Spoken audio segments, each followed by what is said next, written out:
Honourable members, Mr. Speaker.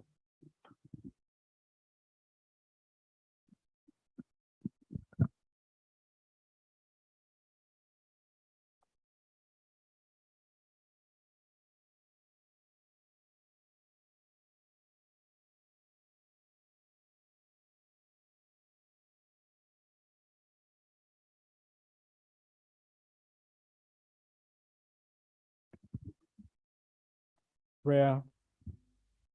Almighty God, who in your infinite wisdom and providential goodness have appointed office of leaders and parliaments for the welfare of society and the just government of humanity, we beseech you to look upon the abundant favor of your servants, whom you have been pleased to call to the performance of such important trusts in this land. Let your blessing descend upon them here assembled, and grant that they may, as in your presence, treat and consider all matters that shall come under their deliberation in so just and faithful a manner to promote you and glory, and to advance the good of those whose interests you have committed to their charge.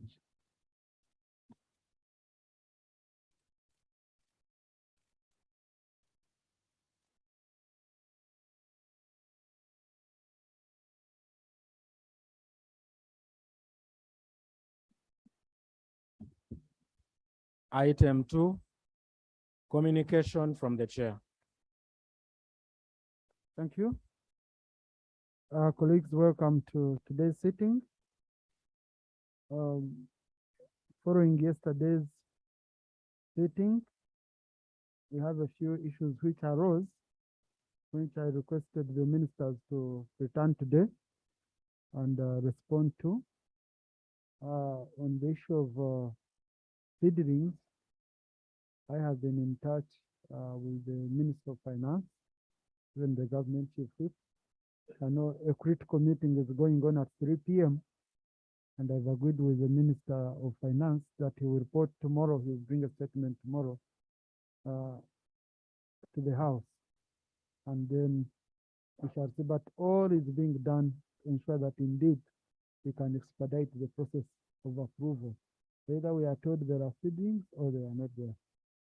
I will, after matters of national importance, I will need the Minister of Internal Affairs to respond to the issue raised by Honorable Warren Mayanja and Nakaseke Central on arbitrary arrests, abductions, and detentions of his constituent and some other members, which he raised yesterday. I hope Chief Whip, the minister by then, will be here. And of course, on the issue of delays in the processing and issuance of passports. As I communicated yesterday, the verification committee that is vetting candidates for ARA has started, and they'll be reporting back tomorrow, so that I hope by the time we finish plenary tomorrow, we shall be able to know the fully vetted candidates. Then you'll be able now to decide whom to support. I wish you all the best in that exercise, colleagues. I haven't communicated much for you to react. So I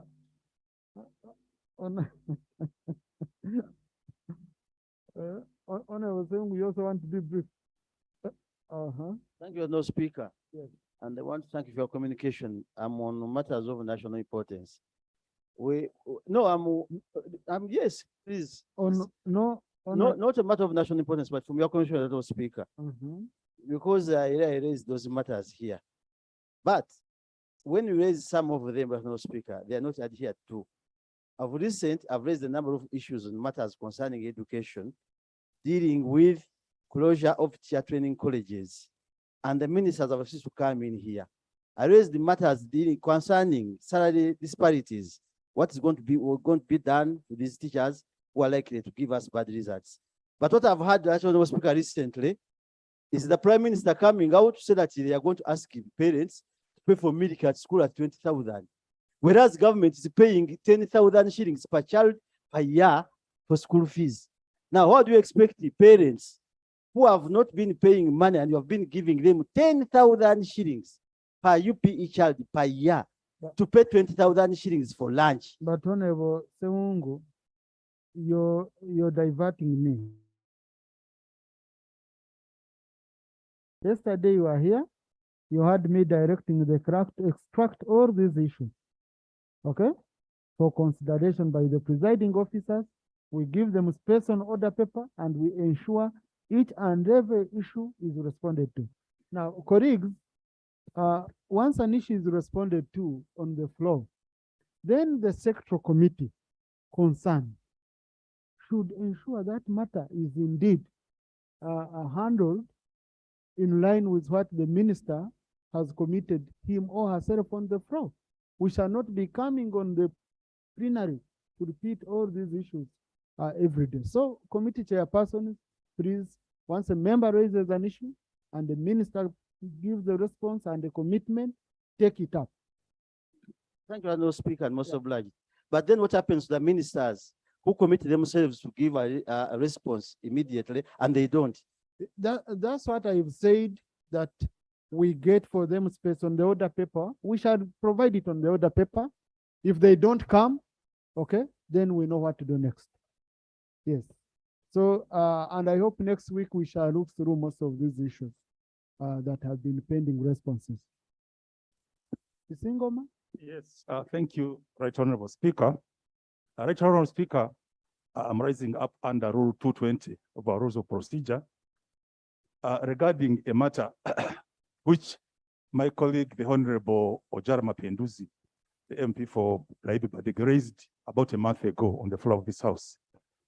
He raised the matter to do with the late validation of the staff structures of the new cities, one of which is Hoima and which I represent in this August House.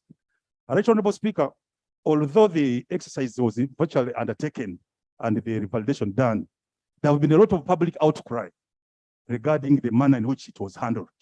A lot of discrepancies and a lot of impropriety. People are crying, some staff were put in. But Honorable Singoma. Yes. Please, Honorable.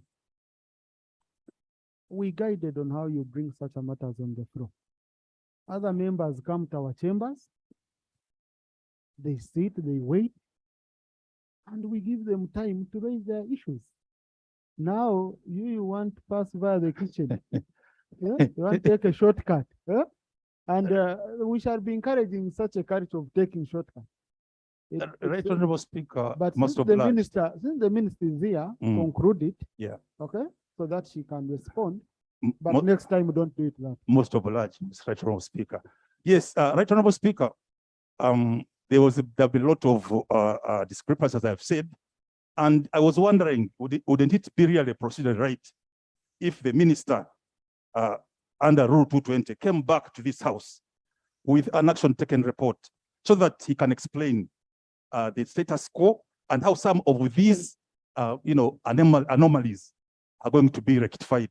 Right Honorable Speaker. Thank you.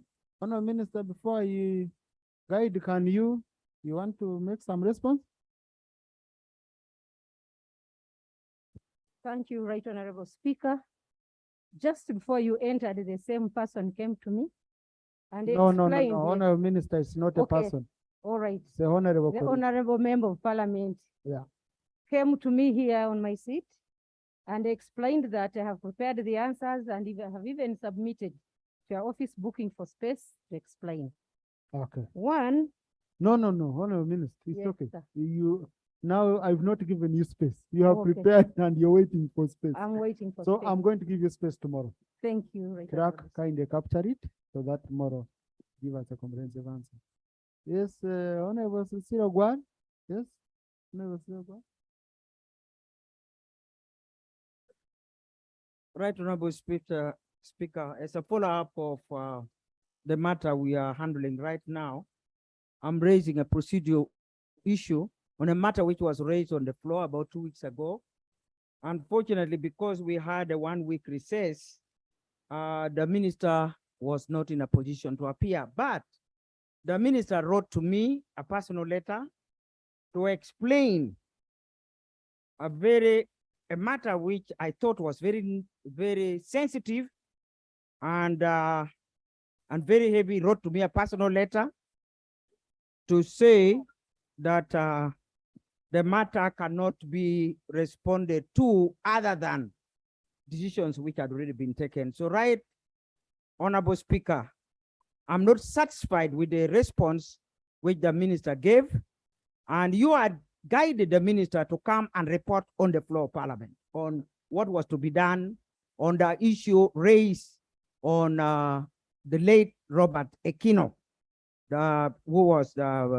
he died when he was a minister of serving this country.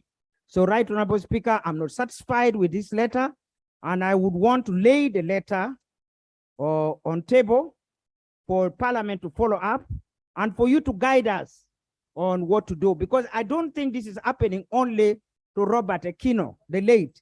I think there must be so many other people who are facing the same situation. It is important that this Parliament be given an opportunity to address such sensitive issues. I beg to lay right, Honorable Speaker. Thank you. Honorable colleagues, if you can remember very well, this matter of Honorable Ekino, which had been raised by Honorable Cecilia Kwar, was in relation to the compensation and the ex gratia, which was given, I think ex gratia of around 30,000 when they converted into the current figure. And then also the army occupied his house for 9 years. Then they came and paid rent, but they never considered renovation of the house to leave it in a state in which it was supposed to be on handover. Then also around 2 tractors were taken. So it was all to do with pension, but with other underlying claims from the family.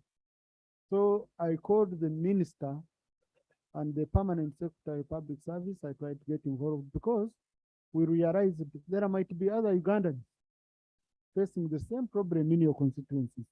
So I wanted the minister to give an answer that cuts across. I told the permanent secretary they should look through their records and see if there are other affected Ugandans. But now, I don't know, Honorable Cecilio Gwar came to me and saying, do you know I've received the personal letter? I said, in your era, during your age, you used personal letters. For us, we use WhatsApp. Maybe if you are our age, they would have even sent you a WhatsApp, considering the response, which I saw. That is extremely unsatisfactory. I had taken this matter to the Minister of Public Service Director to handle it. Reason being, I want to give the executive chance to do their work. When I receive a petition and I believe a minister you can handle, I give you a chance. But to my surprise, of all ministers I've given petitions, no one has given any response. So now that leaves me, I wanted to inform you, right, Honorable Prime Minister, because you see, I save you the burden and also the burden of the House to come and debate after we say, go and handle. Yet rules allow me to forward it to you for action. Once we are not satisfied, it's when we would again bring it here. So this matter, I'm forwarding it to the committee on public service to look into it, because affected like Mr. Ekino, but are not able to reach or to use this platform. So Chair, I'm giving you 1 month. You study it very, very well, because the minister is saying he's tied by law. Okay, so want you to come and advise the House. Thank you, Mr. Speaker. Most obliged. Thank you. Yes, Honorable Semuji.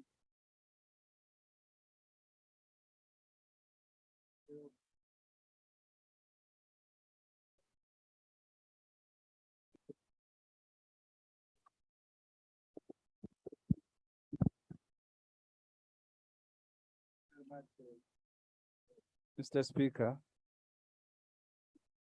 the matters of national importance,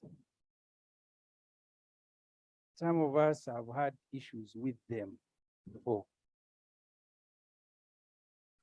I want to request you, Mr. Speaker, if the rules cannot be changed easily, to allow us to raise matters of constituency importance. Because many colleagues raise matters that ordinarily are actually matters of constituency. And people who visit your colleagues who visit your office will come out grumbling. He allowed the same and he didn't allow me. My request to you is to allow and create time for us to be able to raise constituency issues. Instead of hiding under matters of national importance, when actually they are not of national importance. Maybe a day in a week, so we can come here and tell you which roads in our constituencies are not motorable. Otherwise, like yesterday, colleagues were raising matters of roads in their constituency. We all have them. So if each MP is going to be given an opportunity to speak about roads in his constituency or our constituency, it means all of us should. Sure. So my request to you, sir, is to create a time for constituency issues, so that we stop bothering you with the constituency issues, profiling them as matters of national importance. Thank you. Mr. Speaker. Thank you. Honorable Semuju, the message is as given is not for me, it's for you, honorable colleagues. Yeah, but that time is already provided for colleagues. Prime Minister's time, if you check Rule 41, Sub-Rule 8B. Rule 41, Sub-Rule 8B of our Rules of Procedure provides for that time, where the Prime Minister is here and is being asked questions for oral answer right away. You would raise all these issues. But you know, anyway, we would handle, because we've been handled, we would handle. Colleague, yes, Alex Rwanda.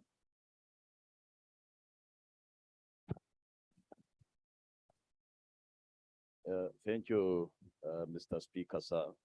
I don't know if someone is raising an issue of a road, whether that road just stops in his constituency or has constituency. Because I thought there is a road network in the whole country and every road matters. So maybe you can look for another example. I'm not so satisfied because for me, I know the road networks in the country is supposed to be planned nationally, and even locally, they must follow the national plans. So when someone is raising a matter of national importance. Now you people, you've decided to rule. On my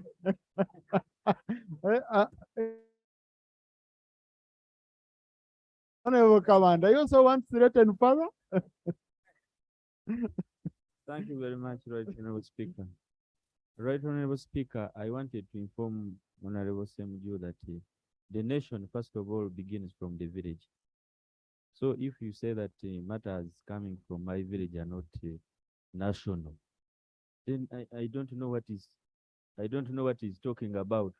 Thank you. If Honorable Semuju believes that in the roads in his constituency are okay, the roads in other people's constituencies are not okay, and they feel those matters are national and they need to be presented on the floor of Parliament. The nation does not begin from Kampala. The nation does not begin from Chira, where he represents. The nation begins from Kasambia, my village, Ruegura, where I come. Thank you. Now, Honorable Commander has also finished the little that was left of my position. No, colleagues, I'm the one who determines, the presiding officer determines the matters to listen to.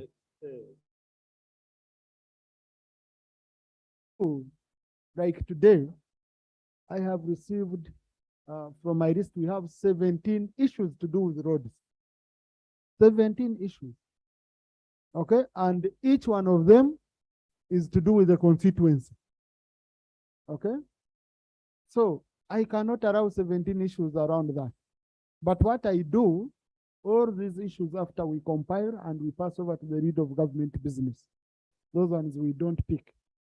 So we are going to see a way of handling, but let's balance. Let's balance. And with that, honorable colleagues, let's move. Honorable numbers, sorry. Thank you, Right Honorable Speaker. Oh, Right. no, not numbers, Teddy. Numbers, Florence. Numbers.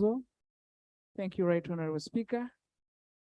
Right Honorable Speaker and the House, I rise on a matter of national importance concerning the Uganda Wildlife Authority and the community in Sironko District about the Mount Elgon National Park.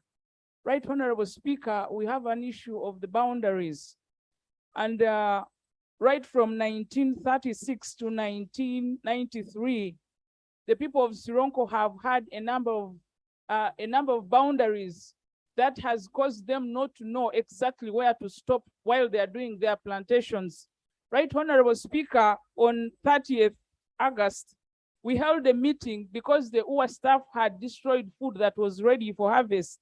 And we asked that they halt the process, because while the government is grappling with buying food for other districts, Sironko at least had some food. But it is very unfortunate that a government entity had come out to destroy people's food. So we asked that they halt. But Right Honorable Speaker, these people have gone on to destroy food, and it is very unfortunate. My prayers that the office of the Prime Minister expedites the process of deciding on which the right boundaries are, because the people of Sironko are destroying each other. People have sharpened pangas that the UA staff should not step there, and yet we must coexist. Two, that the UA staff halts the process, the operation of destroying our people's food, because they are inciting violence against the communities. They are calling the other people to come and pick out food that they did not plant, but because these other people who planted cannot go and pick out their, you cannot go and just pick your food. Right Honorable Speaker, the last one, that the UA staff that had extorted money from the community be apprehended, because these people had been taken there for 3 months, but in the 3 months they have worked a way of extorting money from the communities. So when they come to destroy their food, the community is very hostile. I thank you, Right Honorable Speaker. Thank you. Honorable, next time need to be investigated. When you conclude that extortion, took place, then you've concluded. You've not left room for investigation. Now, this is a very sensitive issue, Honorable Prime Minister, for the Elgon area. Sometime back, when I was a government chief whip, I was hosted by Honorable John Faith Magoro at Mountain Wanare in Bungoko. And we moved around. I met several people there. The issue of boundaries is very important. I might not have the right as well, but I think the issue is, who is saying you maintain boundaries of 1962, 68. Then the people are saying, no, we go with the one of 1992. You have a group which talks of 92, another one 2000 something. And when you go, if you are to go with the ones of 1968, you'll find part of Mbare city even down in the city is in the national park. So these are issues we've been talking about to handle realistically. We be realistic, because I moved around, I think.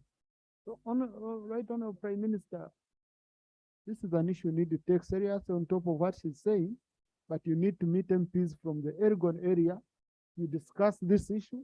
It's the boiling point. You better address it, right, Honorable Prime Minister?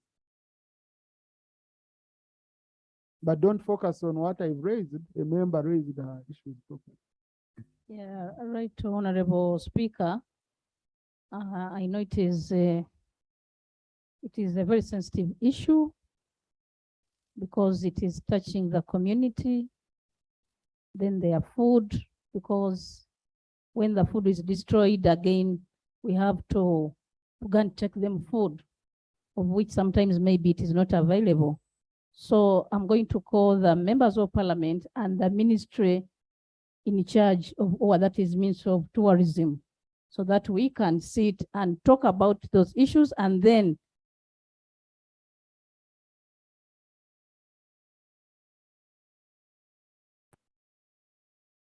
Minister of Tourism has to come and expedite the boundary. Oh, I have the minister here to give some information. Minister of Agriculture, you have some information? Thank you, Honorable. Right, Honorable, the information I want to give is that when we had a meeting with His Excellency about the insecurity in the Eastern, the President directed that the Prime Minister will go and sit with the leaders of Sebei and Bugisu concerning the boundaries that have disturbed them for long. So that's the information I want to give because it was public. Thank you. Thank you. Right, Honorable Prime Minister, the high-handedness of UA staff, and yet you realize you have an issue to sort out. You have not yet sorted it out regarding the boundaries, but there is high-handedness. So destroying people's crops and all that. Can you investigate that? Can you go on ground? And extortion. I think we have to add on the issue of the people of Sebei, because she has brought that information. It will be handled together with the, I think, immediate effect with the Minister of Tourism. Thank you. Honorable Prime Minister, please instruct the relevant minister to visit the ground and also investigate the allegations made against the people of UA. Okay? To the satisfaction of the member. Colleagues in the public gallery this afternoon, we have students and teachers from Bukedia Secondary School of Bukedia District, represented by Right Honorable Aneta Mong and John Bosco Kojo. Today she sent me to represent her, so she's the one you're seeing here. They've come to witness and observe proceedings of this house. Please join me in welcoming them. Thank you. Also in the public gallery, we have students and teachers from St. Clever Schools Limited. They are represented by Honorable Bashir Kazuem Bazira. They have come to observe proceedings of this house. Please join me in welcoming them. Furthermore, colleagues, in the public gallery this afternoon, we have a delegation of committee clerks from the National Assembly of Zambia. They are here to benchmark with the clerks department and to observe proceedings of this house. Please join me in welcoming them. Thank you. Thank you. Honorable Sewungu, first leave me alone. Honorable Kwizera. Right, Honorable Speaker, thank you very much. Colleagues, Kwizera is from Uchimbi County Constituency, which is in Chisoro District. Chisoro shares borders with the DRC and Rwanda. The matter of national importance we are raising is that whereas we have East African community that would allow free movement of goods and people. One border called the Chanika border, where there is border with Rwanda and Uganda. There is no such implementation of the treaty. And as a result, the business in Chisoro is at standstill, and the banks are threatening to close. And it has also affected the economy. Although one of the ministers said that Ugandan economy got an accident, but in Chisoro, the economy is really hard. Worse still, Bunagana border with DRC is also now closed, and we seek government to involve the local communities like us to get involved in the resolution of those conflicts, because we are one people, although separated by the borders. Prayer. We pray that the local communities be involved under joint permanent commission that allows border communities talk together, and even the international community of Great Lakes. That's what we would ask the ministry or government to help us to resolve these conflicts. So even when the UPDF went to DRC, we did not benefit because the insecurity is still high. The border, Minister of Foreign Affairs. Thank you, Right Honorable Speaker. I want to thank the honorable colleague for raising the matter. Mr. Speaker, I would beg your indulgence to afford me time until tomorrow to come here with the report regarding our relationship with Republic of Rwanda in respect to trade and all issues, movement of people and goods across the borders. What I can assure in the meantime is that a lot of progress has been done since the reopening. But of course, when you get infected or affected with a disease, healing is a process. But what I can say is that we have made tremendous progress, Mr. Speaker. Thank you. Honorable Minister, on top of that, you need to reassure the people of Kisoro and the people across the border and the people of Uganda that indeed you're making very good progress in addressing these matters. Honorable Musira John.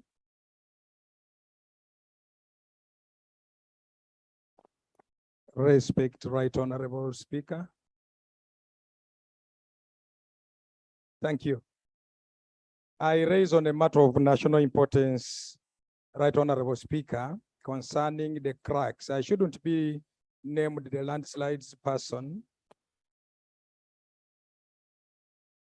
Action national water centers in my constituency and the district, and that is one, Sono treatment plant for national water. We have one at Lasso, and we have one at Lirima. Now, these collection tanks feed 4 districts for water, knowing very well the adage that water is life, Right Honorable Speaker. The 4 districts are Namisini and Mbale. Now, why I've come over is over the cracks around these collection tanks, especially that of Sono treatment plant. The multi-billion uptake tank is completely cracked off just because there are cracks of the landslides. So therefore, Right Honorable Speaker, my prayer is to the ministry especially to maybe move these tanks about 2 kilometers away, actually all the 3, because we have a problem of the cracks around them. And that will be pitting the 4 districts, the populations, the hundreds of thousands of people taking from this water.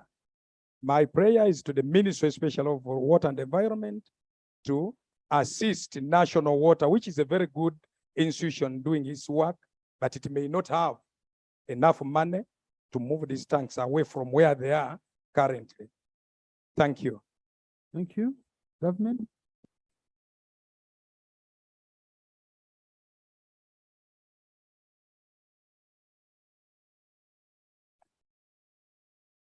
Right Honorable Speaker, I'm going to inform the ministry concerned, that's Ministry of Water, and we work together to see that the tanks are maybe renovated or moved from that place to another place. Thank you. Thank you. You see, these are not issues on the house, on the floor, and we clog our order paper. Very, very many issues. So when you take action, it becomes very easy for me. So Honorable Musira John, if in 2 weeks' time no action is taken, you can come back here. Or you can come back to my office and you see whether we require the minister now to come and report on the floor. Okay. Numbers, Teddy?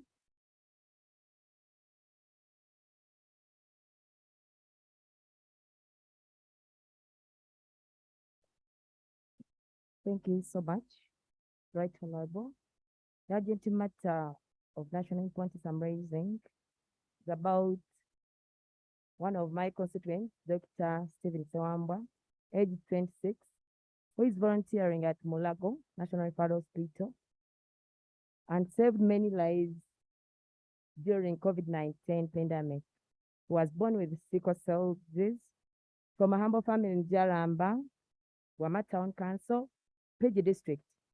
He has struggled with life as an orphan till last year when he graduated from Makerere University at government sponsorship. Some few days back, he got an attack that caused damage to his hip bones and developed persistent severe pain, making him unable to walk and do some routine work normally. The orthopedic team at Mulago recommended cheap replacement surgery for replacing the bones with implants, which is scheduled this month. But the missing link are required funds at least 30 million shillings for implants and medical supplies. Right, Honorable Speaker, we are in a struggle as a country to breed more scientists to boost service delivery in various fields. Additionally, Stephen is passionate to become a doctor, stems from his hard life journey as a sickler. Prayers. May this House, under your visionary leadership, Honorable Speaker, and Parliamentary Commission, do something in form of contribution, save Dr. Stephen's life. I also entrust the government through the Office of Right Honorable Prime Minister and the Minister of Health to join me in this noble cause. Thank you. I submit. The Honorable Prime Minister.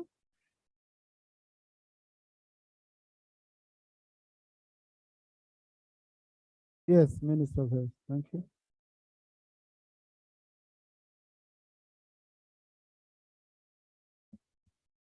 Thank you so much, Right Honorable Speaker. I want to thank the Honorable Member for the concern that has been brought before this Parliament. On a passionate note, I want to add my voice to the Honorable colleagues if they can also come in as requested so that we do something rightfully to help this person. But on behalf of the Minister of Health, Right Honorable Speaker, I pledge and I call upon the Honorable Member anytime from here so that we can discuss the issue of the patient. I can call in our people at the facility and we see how we can come in to assist this person. If she can come in after here or early morning tomorrow so that we work on it. Thank you so much.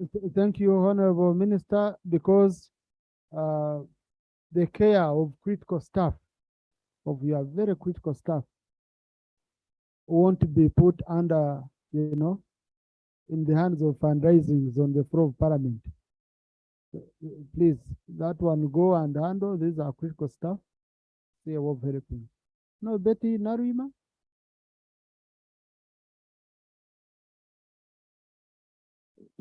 Thank you so much, Right Honorable Speaker.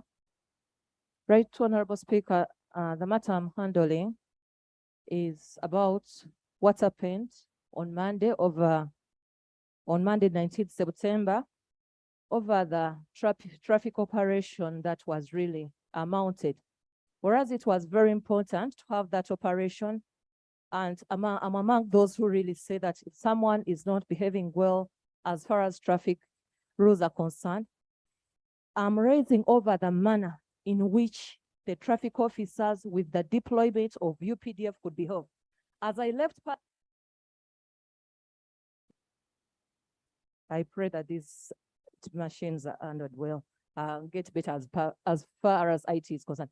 Honorable Speaker, whereas the operation was really good, but my windscreen of my car, it was almost shattered, as the traffic and the UPDF that was deployed could just run and the kind of manner we need so much the workforce to handle issues of security.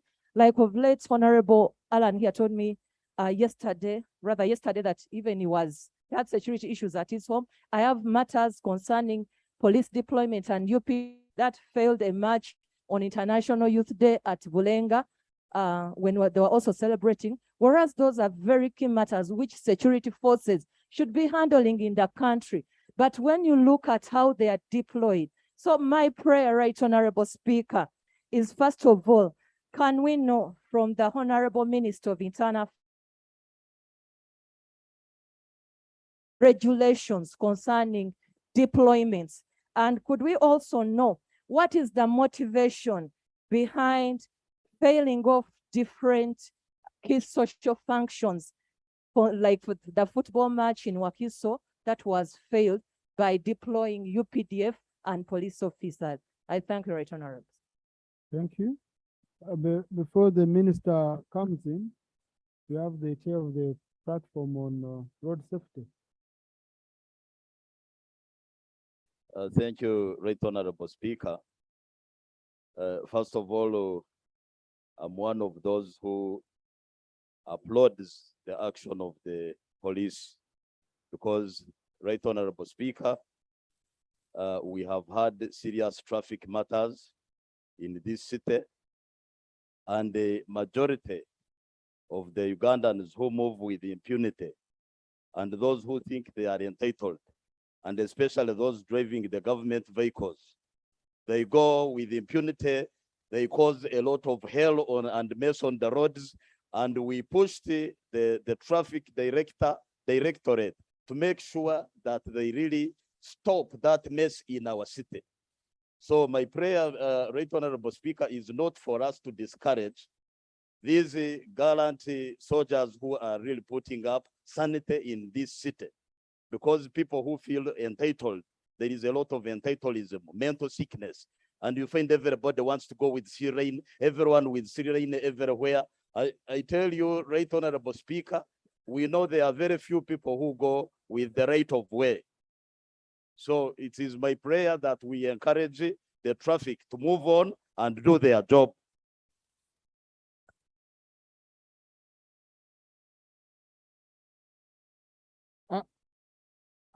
I think the member raised an issue to do with the brutality, with how they were handling, you know, with how they were handling. So, government?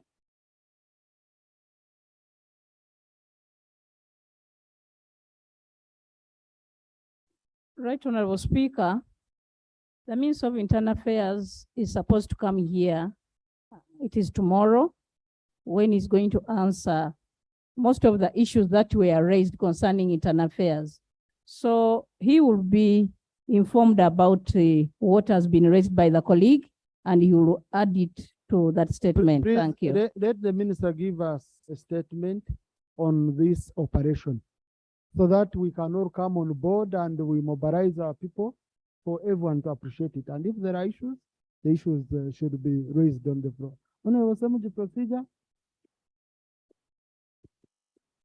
Mr. Speaker, rules requires ministers to come here and answer questions. They don't require, our rules don't require someone designated outside the parliament as deputy prime minister to use parliament as a platform for training that every question you must be the one coming to answer. The rules are very specific that ministers should come here and attend parliament and answer every issue being raised. The prime minister designated deputy is the one now answering. I don't know whether she's recreating the prime minister's time, which is provided for Thursday. So the procedure issue I am raising, Mr. Speaker, is whether the deputy prime to become a super minister answering for ministers who in our rules are supposed to be here to individually and personally attend to parliamentary business.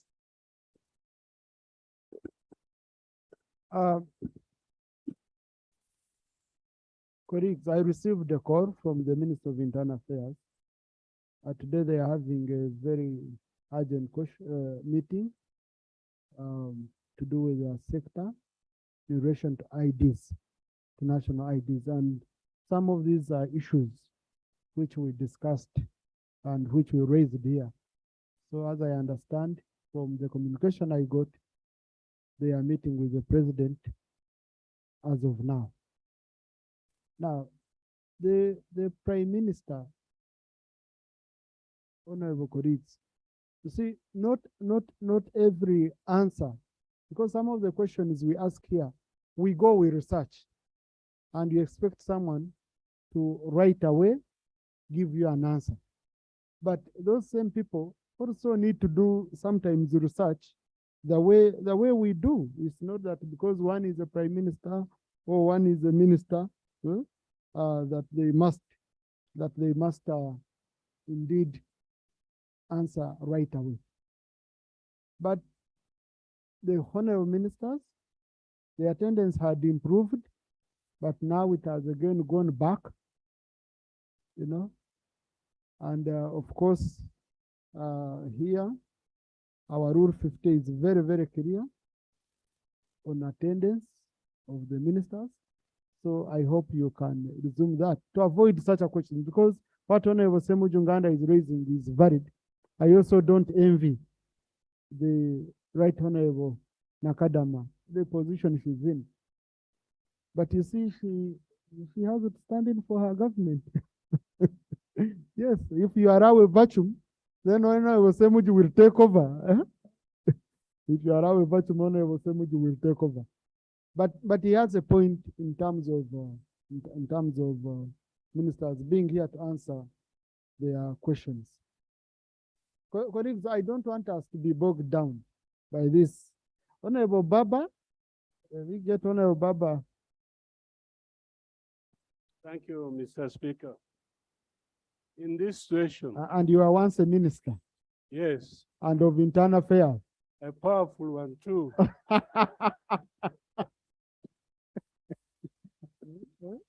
I supervised the toughest bill in this house, the Public Order Management Bill, for 8 months before it was passed. Nobody has that record. Information. Now, information. In regard to the issue Honorable Semuju raised and the clarification you have given, Right Honorable Speaker, if an honorable member comes to you, to your chambers, to say, I want to raise an issue of national importance, and you grant it, is it possible to list all these requests down, then pass them to the responsible ministers so that they can go and research and work on it and give them a day or two, and then the member can come and raise it formally on the floor when the minister is prepared? In that situation, we'll get concrete answers to queries members have raised. Thank you. Now we raise them here now. The minister is not ready. He needs to go back and consult with this team in the ministry. So let's see how best we can arrange this thing so that we can get satisfactory answers both to the members and the service to this country. Thank you.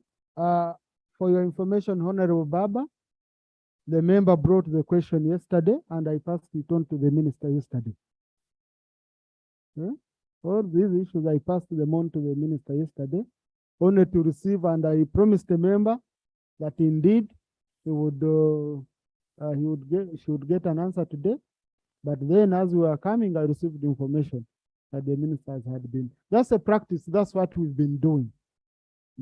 Thank you, Right Honorable Speaker. In that situation, then, the Prime Minister should not be standing up to answer questions she's not fully conversant with. Yeah. Just to go and say, I'll ask such and such a means is wasting our time. Thank you.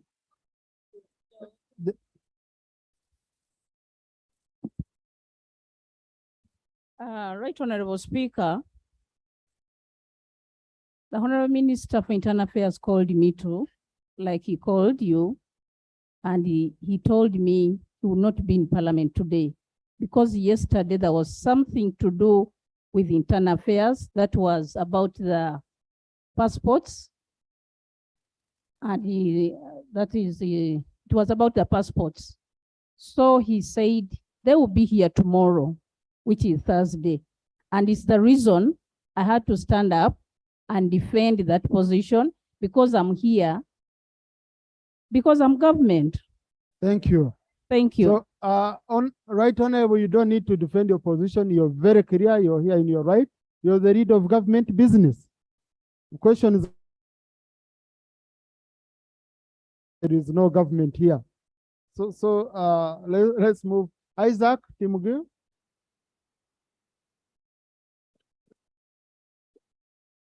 Thank you, Mr. Speaker. Isaac Otemgiu, Padiere County, Nebi District. Mr. Speaker, in the last 2 months, due to heavy rain around our region of West Nile has almost come to a standstill. Almost 2 consecutive days, last month and even earlier last week, the area near Pakwach Bridge along Tangi River has flooded. So we find that actually movement has been restricted tremendously. On this same regards, it is now putting a great risk to the Pakwach Bridge, which we are very afraid of what may happen to the bridge. Secondly, because of the heavy rain, the area between Nebi, Goli, Vura, and War is actually causing problems. Those 3 border areas actually raise more money than Malaba border combined together, the 3 areas. And that is why we actually do pray that the area, that road be tarmacked. If it is not tarmacked, we keep losing revenue. Every year, it is missing out on the annual budget. And this time, we have actually started the process much earlier. Hopefully, it will be included. My prayers.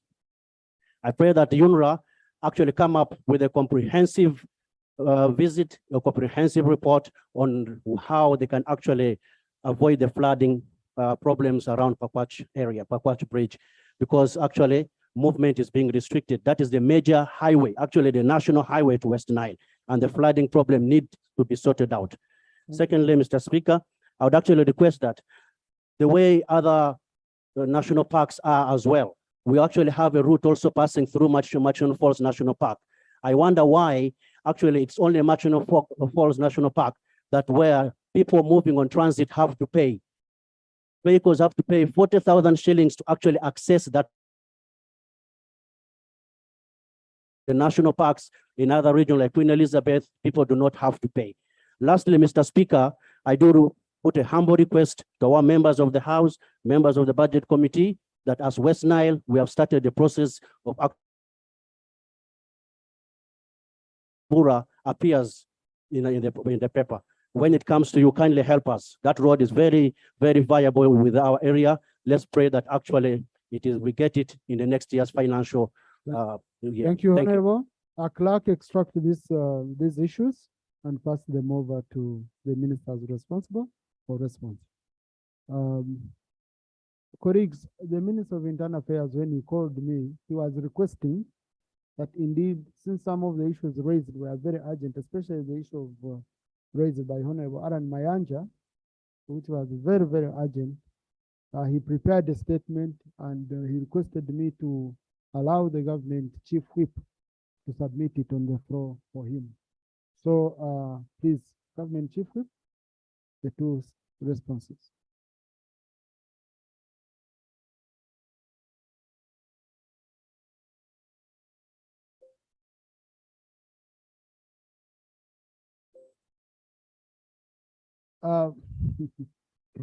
Yes.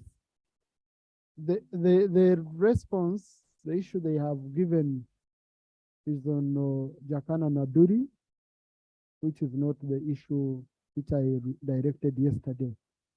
Okay, so let them come tomorrow and address the issue which I.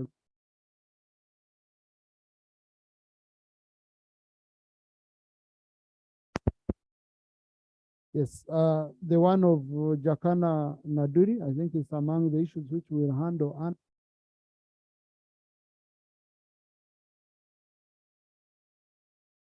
the issues, correct? Okay, it's one of the issues also tomorrow. Let's have it sorted if the statement is ready. Okay, next item. Item 3, bills first reading, the Employment Amendment Bill 2022. Yes, the Honorable Agnes Kunihira wasn't feeling fine, so she asked for permission to allow Honorable Margaret Rabshija to present it on her behalf. So, Honorable Rabshija.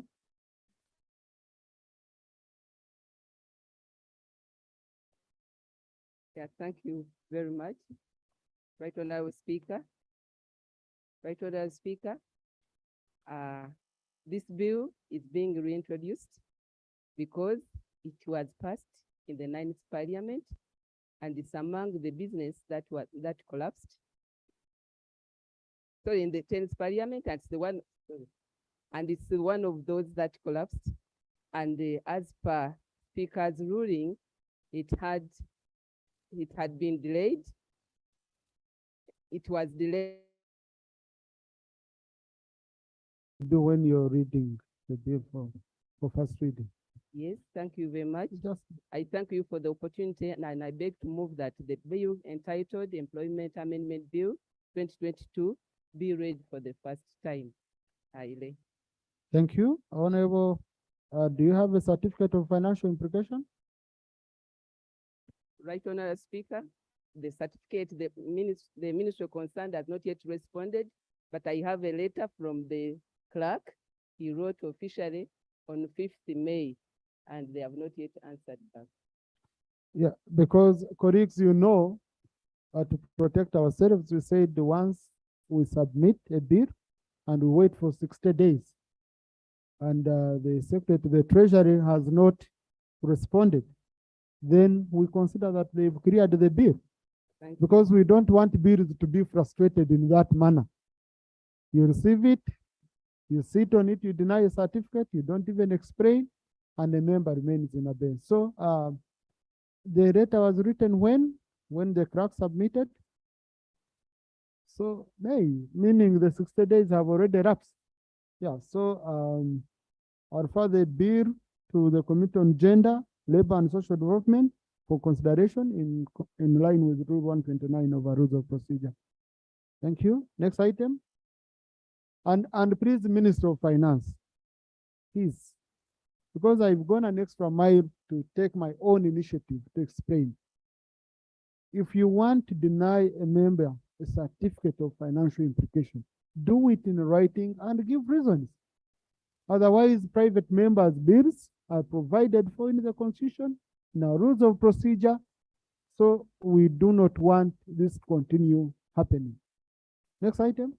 Item 4, response by chairperson to a question raised by Honorable Nambesha John Baptist, MP Manjia County, and Chief Opposition Whip on appropriation to the Contingencies Fund pursuant to Rule 43(1) of the Rules of Procedure. Yes, Honorable Chairperson, budget.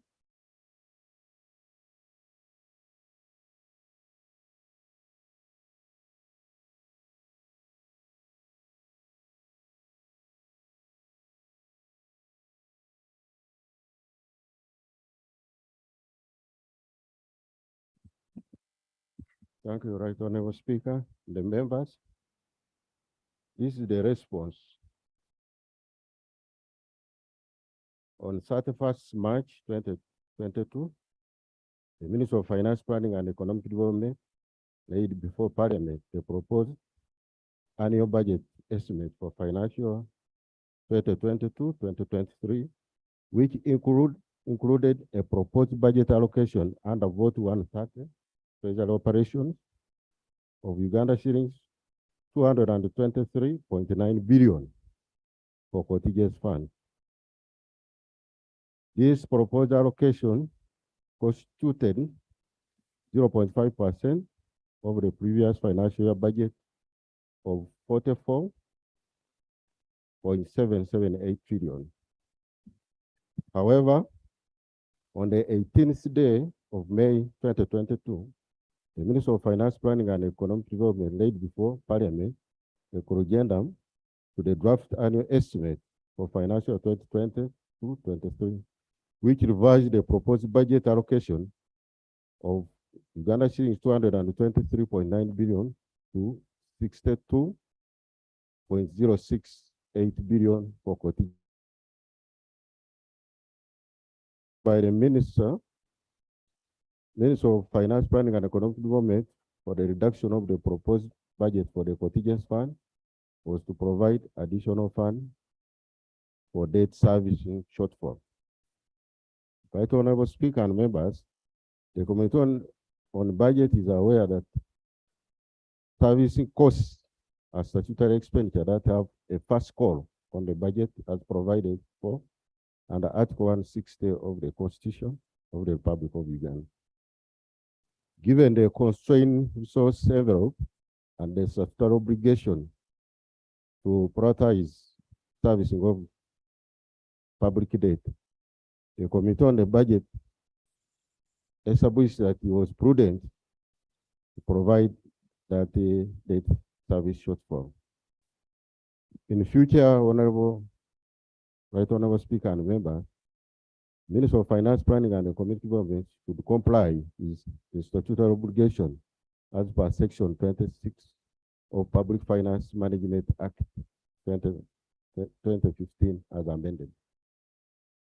So in short, the allocation was provided but was removed by the finance. But Honorable Chair, the member was asking you why you didn't appropriate.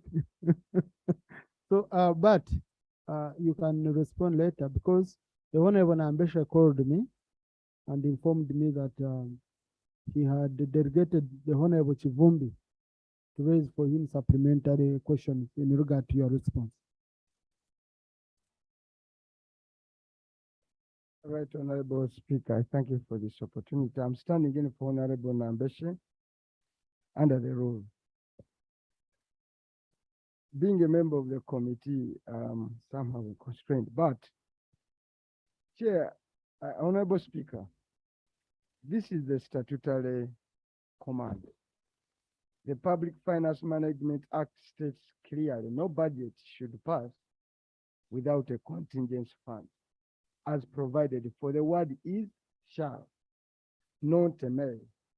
It's consistent for all budgets. At one time, we wiped away the whole contingency fund and said, but this country from time to time, now during the flood, we need contingency fund. And the best way to avoid a supplementary is for us consistently to provide money in the contingency fund. Therefore, the chair budget should admit that we even had an opportunity during a reallocation within the budget committee to do what the Public Finance Management Committee commands us to do. We did not do it. So it's not only just the ministry that's reallocated. Even the budget committee should take responsibility for that anomaly. And I would have expected the chair budget to tender an apology, to say we didn't do a smart job. We also didn't follow the Public Finance Management Act. It is the work, I do it, am I a chairperson? So, thank you. So I would have expected in the minimum, the chairperson of the budget committee to tender an apology and then make a firm commitment that never again shall we allow a budget to go through without providing for the contingency fund. Thank you. It's an obligation to us. Thank you, Honorable colleague. You see, I don't want us to indict any committee because whatever the committee did was approved by the House. Any member of the House would have raised this matter in the House here. Okay? So, and we did ourselves as a House, but it's an eye-opener, colleagues. It's an eye-opener, and what I loved about this is that we can police ourselves. We can police ourselves, and we ensure that indeed we address such a constitutional requirements. So in the next budget, it's an eye-opener. Please, let's ensure that we comply with the law as suggested by the chairman of the budget committee. Thank you, Chairman. Next item. Item 5, motion for adoption of the report of the Committee on Foreign Affairs on its oversight visit to Katuna border post to assess the status of economic and commercial diplomacy. Chair, Committee on Foreign Affairs, you have 15 minutes. Kindly do 15 minutes. Focus on observations and recommendations.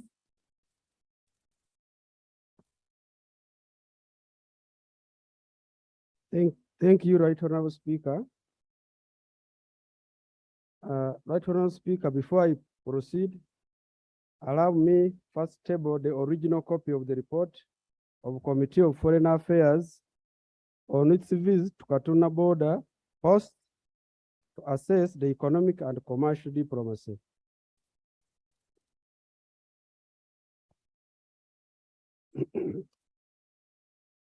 Right Honorable Speaker, I beg to lay. Also, Right Honorable Speaker, allow me to lay on table file containing the minutes of the committee to that effect. Right Honorable Speaker, I beg to lay. Thank you, Chair.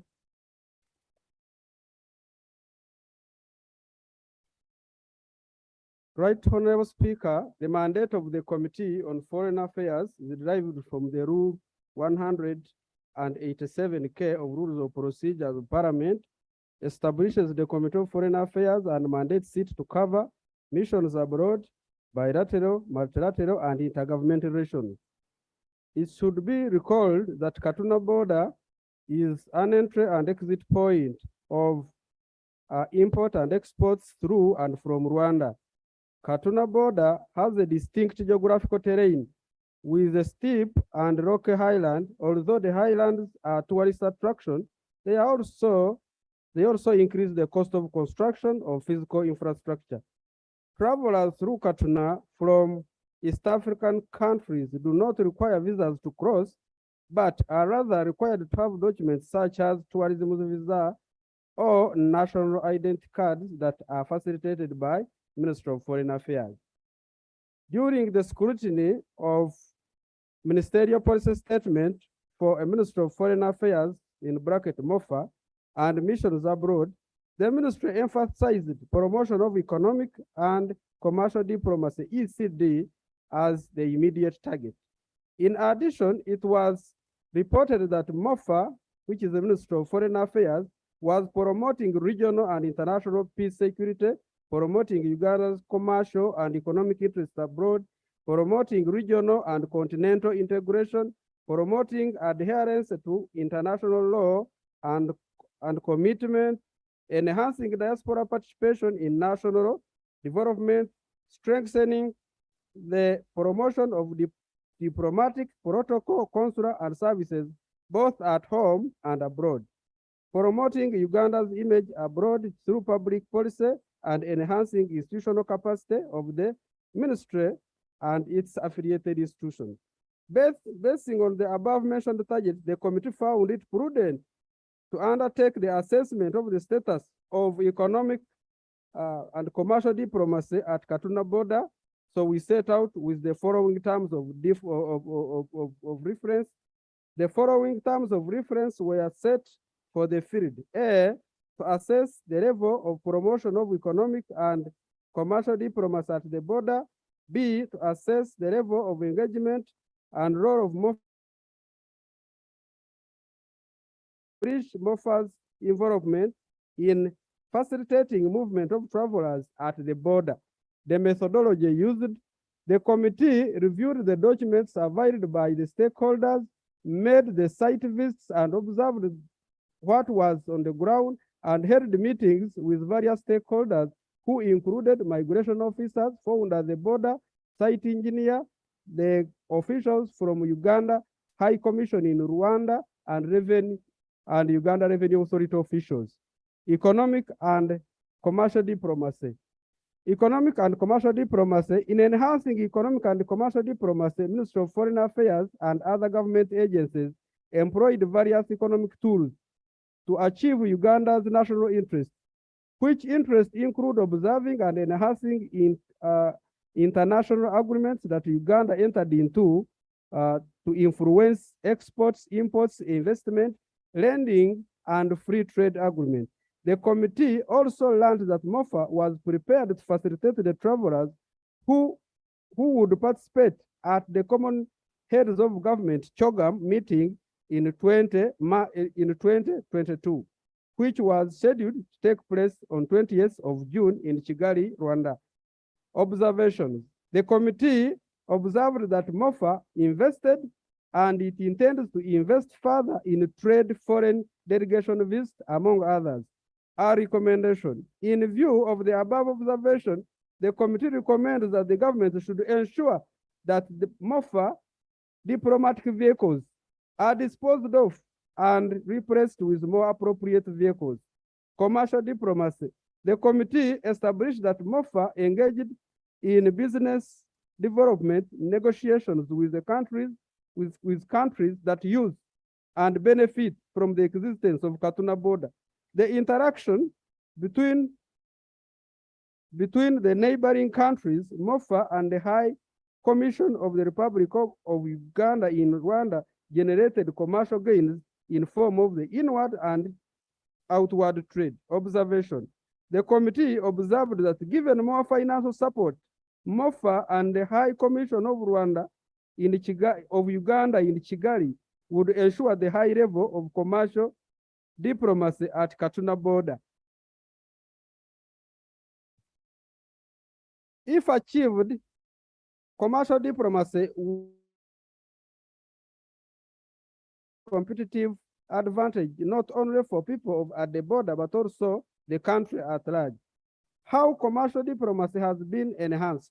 The committee further observed that the Ministry of Foreign Affairs, in conjunction with other government agencies such as Uganda Revenue Authority, URA in bracket, and the Ministry of Internal Affairs created an enabling environment for the business community at the border. This has come with a social beneficial international business venture such as inward in an unspecified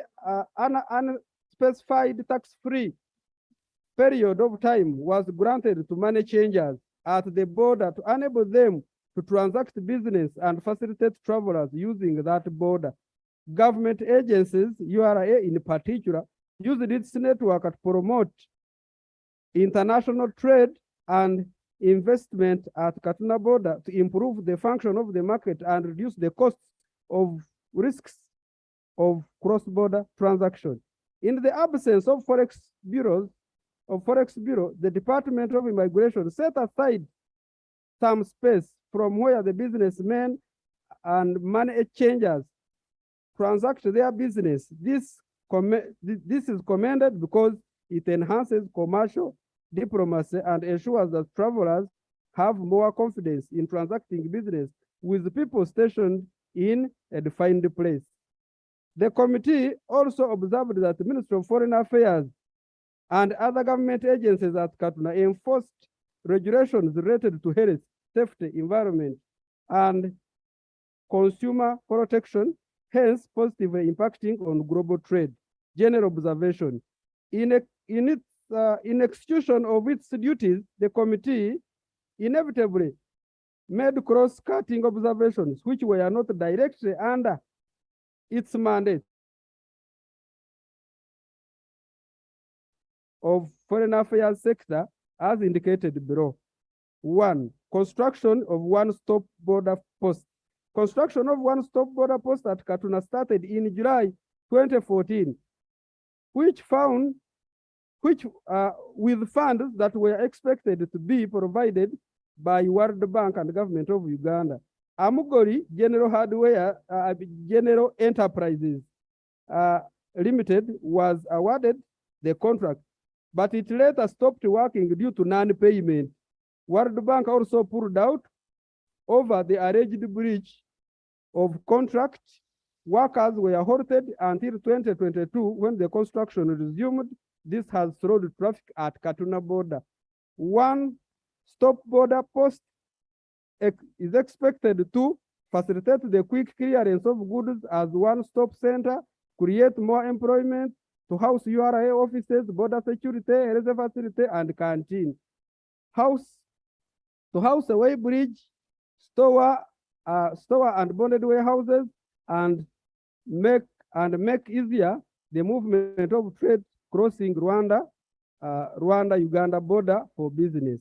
In the meeting held in that with the engineer and the supervisor of Amugori Enterprises, Engineer Eyatu, the committee heard that the building was completed and that it had already been commissioned, handed over to URA for occupation. The committee noted with concern the state of the state building. We refer you to the pictures which we have attached as annex.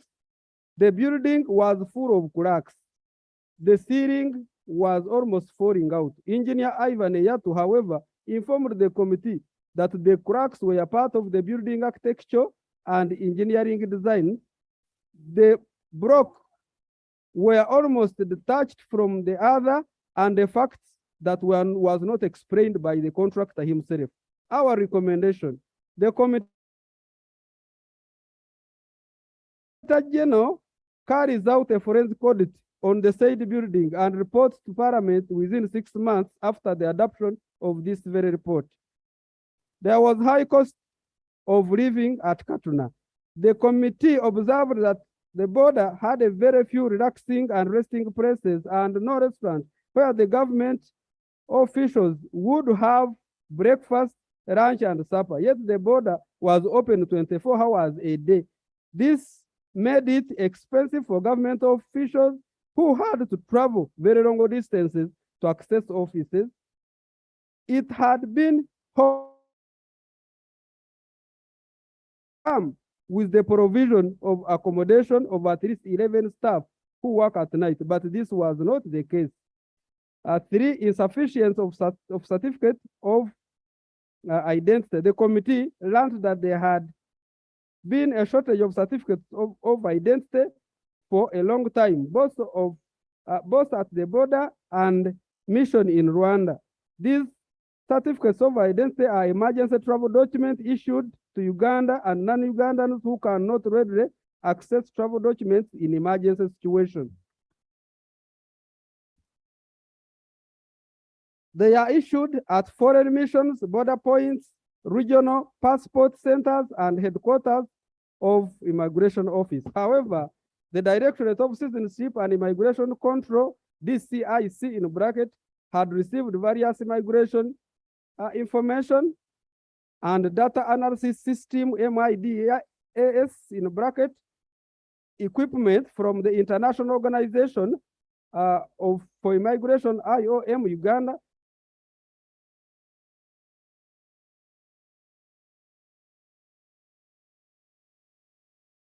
webcams, printers, as well as the related licenses. This latest technology was expected to enable the Uganda's border post to collect, store, analyze travelers' information in the real time.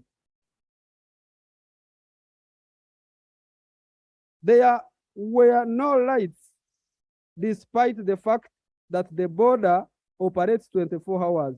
This poses a security threat. 5, there was lack of barrier gates. Construction operates in open space. There were no barrier gates, hence manpower was used. This is a problem to revenue and security. Non-Ugandans were holding Ugandan passports. The immigration officers expressed concern that there were non-nationals who held Ugandan passports. General observations, extension of, these are our general recommendations. 1, extension of enabling services at Katuna border. Extending absolutely necessary services at Katuna. This includes banking services to ease foreign exchange, telecommunication, to enable faster transmission of information by various types of technologies over wire, radio, optical, or other electromagnetic system, and agriculture support program also, since the district community is highly engaged in agriculture. 2, completion of the road at Katuna in order to protect the image of Uganda and enhance economic and commercial diplomacy. Amugoli General Enterprises Limited, the contractor, should expedite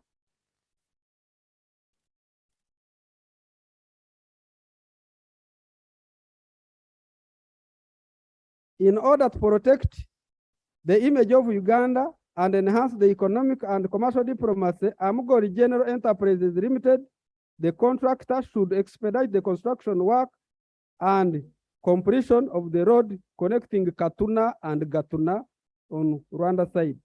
The Ministry of Works and Transport should also intensify the supervision of the construction of the road to avoid further wastage of funds and ensure that there is value for money. 3, conduct a forensic audit on one-stop border post. The Auditor General should carry out forensic audit on the said building and reports Parliament within 6 months. Our recommendation. 4, recommendation of written foreign policy. Commercial diplomacy is designed to influence the country's foreign government policy and regulatory decisions that affect the global trade, investment, and commerce.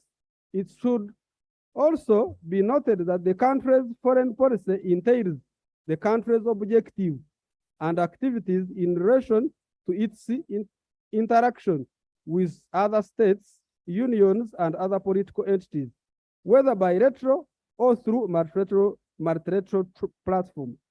The foreign policy agenda of Uganda states that the foreign policy is to safeguard Uganda's national interest and achieve its goals on the international arena for the benefit of people of Uganda, the region, and the international community. The government of Uganda should therefore come up with a written foreign policy which will help to streamline the main objective and guide to use diplomacy. Lastly, avail certificates of identity. The Ministry of Internal Affairs should ensure that at all times certificates of identity are available at all centers, facilitate and enable people to enter or exit from our country. I thank you, Right Honorable. Thank you, Chair. Reading from the different reports that we do have today, there are some issues which are cross-cutting. And I would want us to have a structured debate. So I'm going to call the chair. I need the chair to also read the next report so that we have a joint debate to avoid repeating ourselves on cross-cutting issues. Clerk? Item 6, motion for adoption of the report of the Committee on Foreign Affairs on an oversight visit to the Ugandan mission in Kinshasa, Democratic Republic of Congo. Yeah, thank you. Chair, I know you have an executive summary. So the main report, the full report will be captured on the Hansard. Please use 15 minutes to do that. Thank you very much, Right Honorable Speaker, for the opportunity. Right Honorable Speaker, I beg to lay the report on the Committee on Foreign Affairs oversight visit to the Uganda mission in Kinshasa, or DRC, together with the minutes. I beg to lay.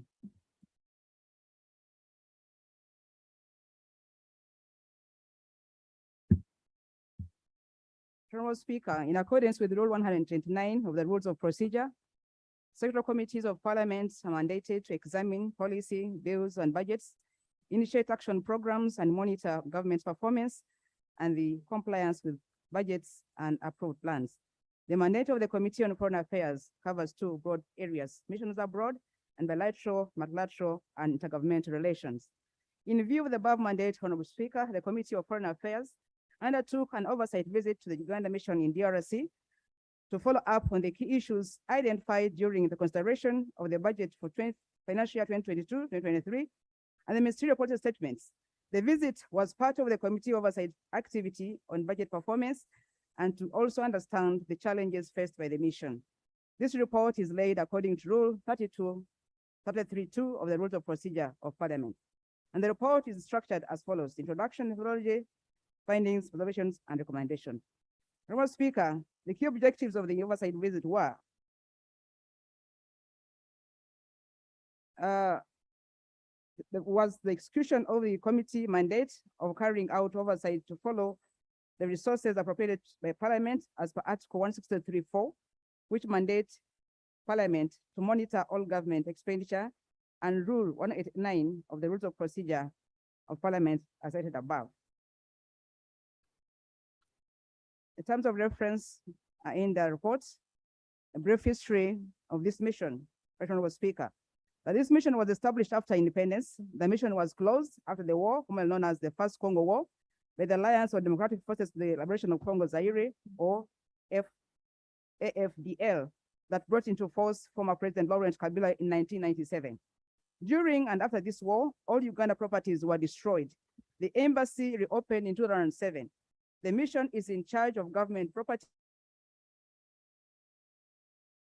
rebuilding, under construction, and the current ambassador is H.E. Farid Kalisa. Currently, the embassy is housed in a rented building, paying 12,000 USD per month since May 2021, paving way for the construction of the new chancery. The Uganda government has rented a whole year.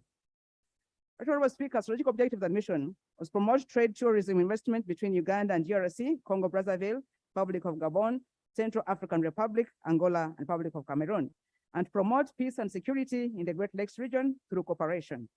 To strengthen bilateral relations with countries of accreditation, for example, like DRC, to maximize benefits for regional integration organizations in countries of accreditation, to promote sustainable management and cooperation for maximum and peaceful exploitation of natural resources in the Albertine region, and to promote and safeguard interests and welfare of Ugandans in the diaspora and provide diplomatic protocols and consular services. I've already told you about the jurisdiction of the 5 countries. The committee recommends that border demarcation should be resurrected to solve problems relating to border conflicts, especially on the shared waters. And Uganda should continue dialogue with the DRC for emergency sanitation and protect our nationals in DRC. There are maps that show the jurisdiction of of the mission. You could read them. The mission charter is there. Yeah. Honorable Speaker, the committee establishes that the mission charter expired and that the new head of mission is yet to get a new charter that is consistent with the current NDP3 and Uganda's interest in the Congo. The charter that ended had the following specific outcomes: to engage or lobby the DRC and other countries for accreditation, to be supportive of the various peace building initiatives or process of interest to Uganda and the Great Lakes region, lobby DRC for her understanding and appreciation of Uganda's positions on various issues, including security, terrorism, refugees, exploration and natural resources, border redemarcation, and other as contained in the Gondato Agreement 2007 and other bilateral cooperation agreements. Promote exports to DRC and other countries of accreditation annually, to engage DRC and other countries of accreditation to be supportive of regional trade, infrastructure development, and other transboundary activities aimed at deepening regional integration. Handle at least 95% of consular cases reported to the mission annually, and attract tourists from DRC and other countries of accreditation annually to acquire, develop, and maintain government property in Kinshasa. And lastly, to engage the diaspora for development. Right Honorable, when we got 4.0, Uganda House, Kinshasa, at the construction project at the Chancery building. Uganda House, maybe before the Right Honorable, the committee recommended that the Ministry of Foreign Affairs and are aligned to the NDP3, in particular to the Kinshasa mission. The ministry should expedite the process of providing the charter, since there are many diplomatic engagements taking place given geopolitical situation and also DRS admission to the EAC. This will enable the mission to get the requisite budgetary allocation given the mandate and the wider coverage of other 5 countries of accreditation.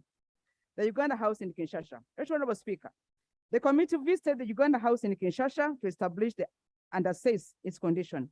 And during the site tour, the committee was informed that the building was brought down during the war and all properties and equipment looted and destroyed.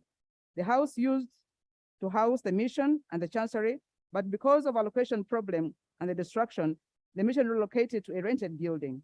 And the Uganda House has since then rehabilitated, and is being rented out. However, though the house was rehabilitated and being occupied now, more needs to be done on the rehabilitation because some sections of the building as seen with the cracks. Our colleagues, their photos attached in this report. And the committee further informed that a total of 800 million Uganda shillings was money collected in financial year 21-22, and this forms part of the non-tax revenue. The committee is convinced that further rehabilitation and expansion of the Uganda House will enable the country to collect more non-tax revenue, given its strategic location in Kinshasa. The new Chancery building in Kinshasa.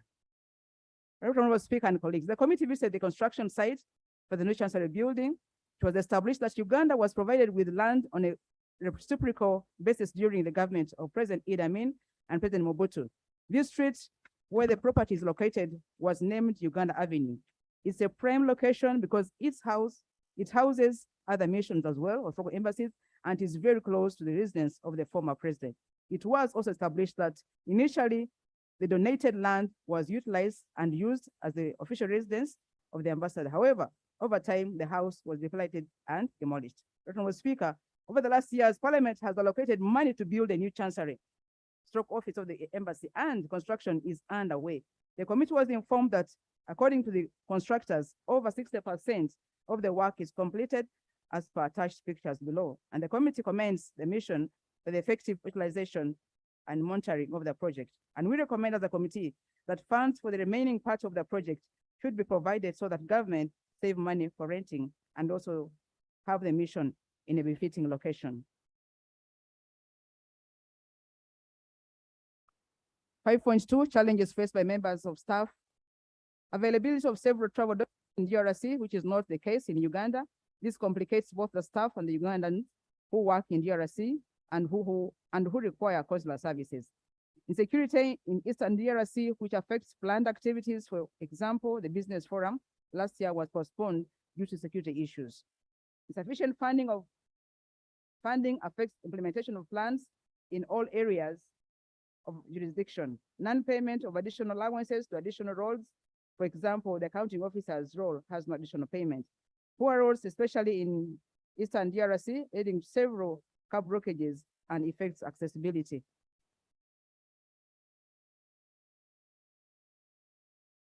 Connectivity challenges within the country. The country is very large. Big for inland movements, which are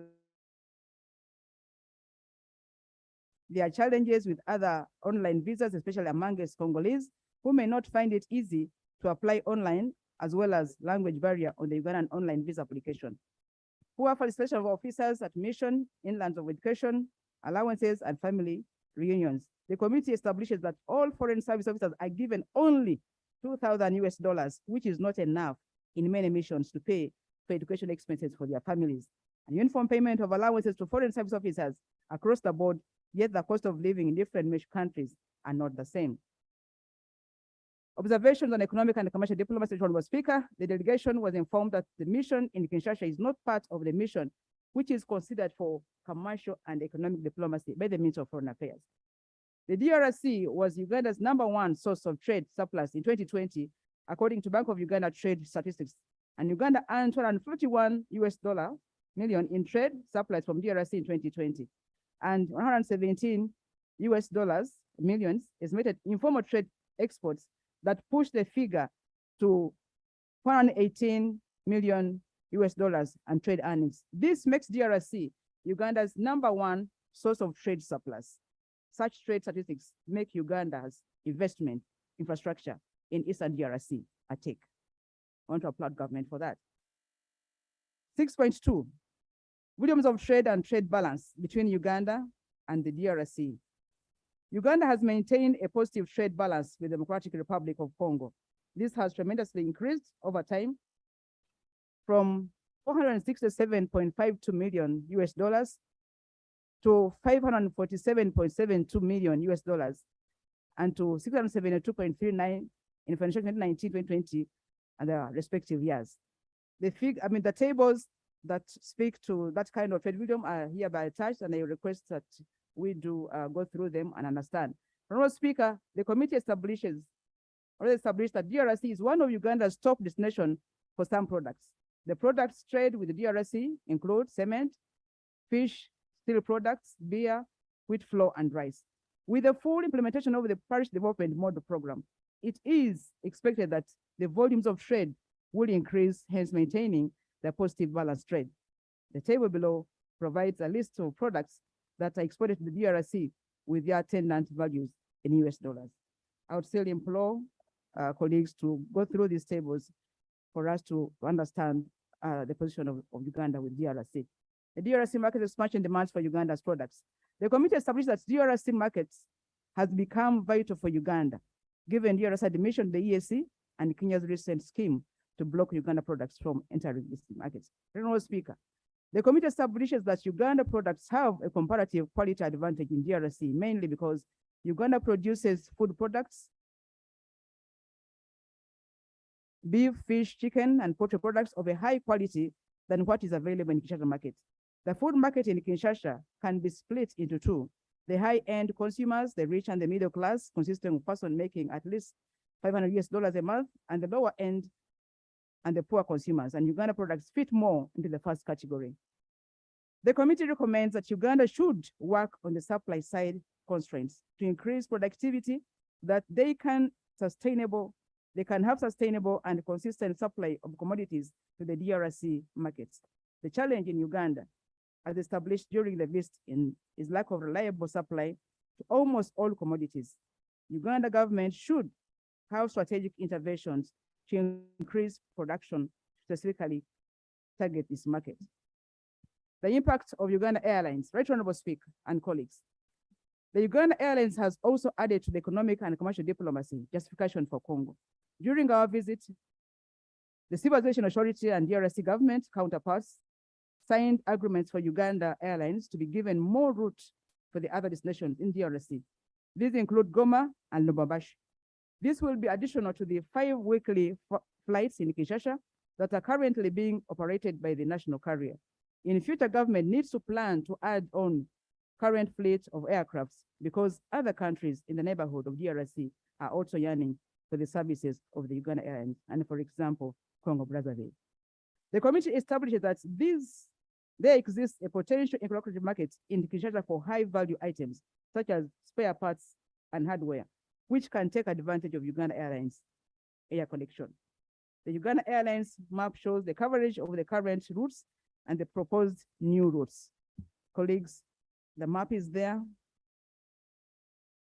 The committee recommends that Uganda Airlines should be considered as a strategic investment by adding funds for purchase of more aircrafts. The DRC market is for real for both passenger and cargo planes, given the vastness and lack of road infrastructure. Free trade warehouse and cold rooms. The committee established that traders are suffering the burden of transportation given the state of roads in the DRC. Government of Uganda's participation in the road projects is intended primarily to facilitate trade. However, there is urgent need for establishing storage facilities and a free processing zone. Kenya has moved faster in acquiring big chunks of land to establish warehouses. Uganda needs to get a reliable supplier who can consistently and reliably supply to the available markets and meet the demand. The market in DRC is very big and therefore needs a reliable supplier. Kasili Mpondo, for example, is an effective cattle movement corridor. However, our government needs to encourage value addition on animal products than selling live animals. The committee also established that the eastern part of the DRC, where Uganda has a lot of commercial interests, houses over 43 million people. Uganda has a huge comparative advantage in most of the products consumed. The main challenge could be supply response issues and sustainability of the market. Government has invested heavily in ensuring that security of the border and inside Congo, and this should be leveraged by benefiting from the trade and other investments. The committee recommends, therefore, that government should do more mobilization of Ugandans to tap into these potential and virgin markets now that DRC has joined the EAC community.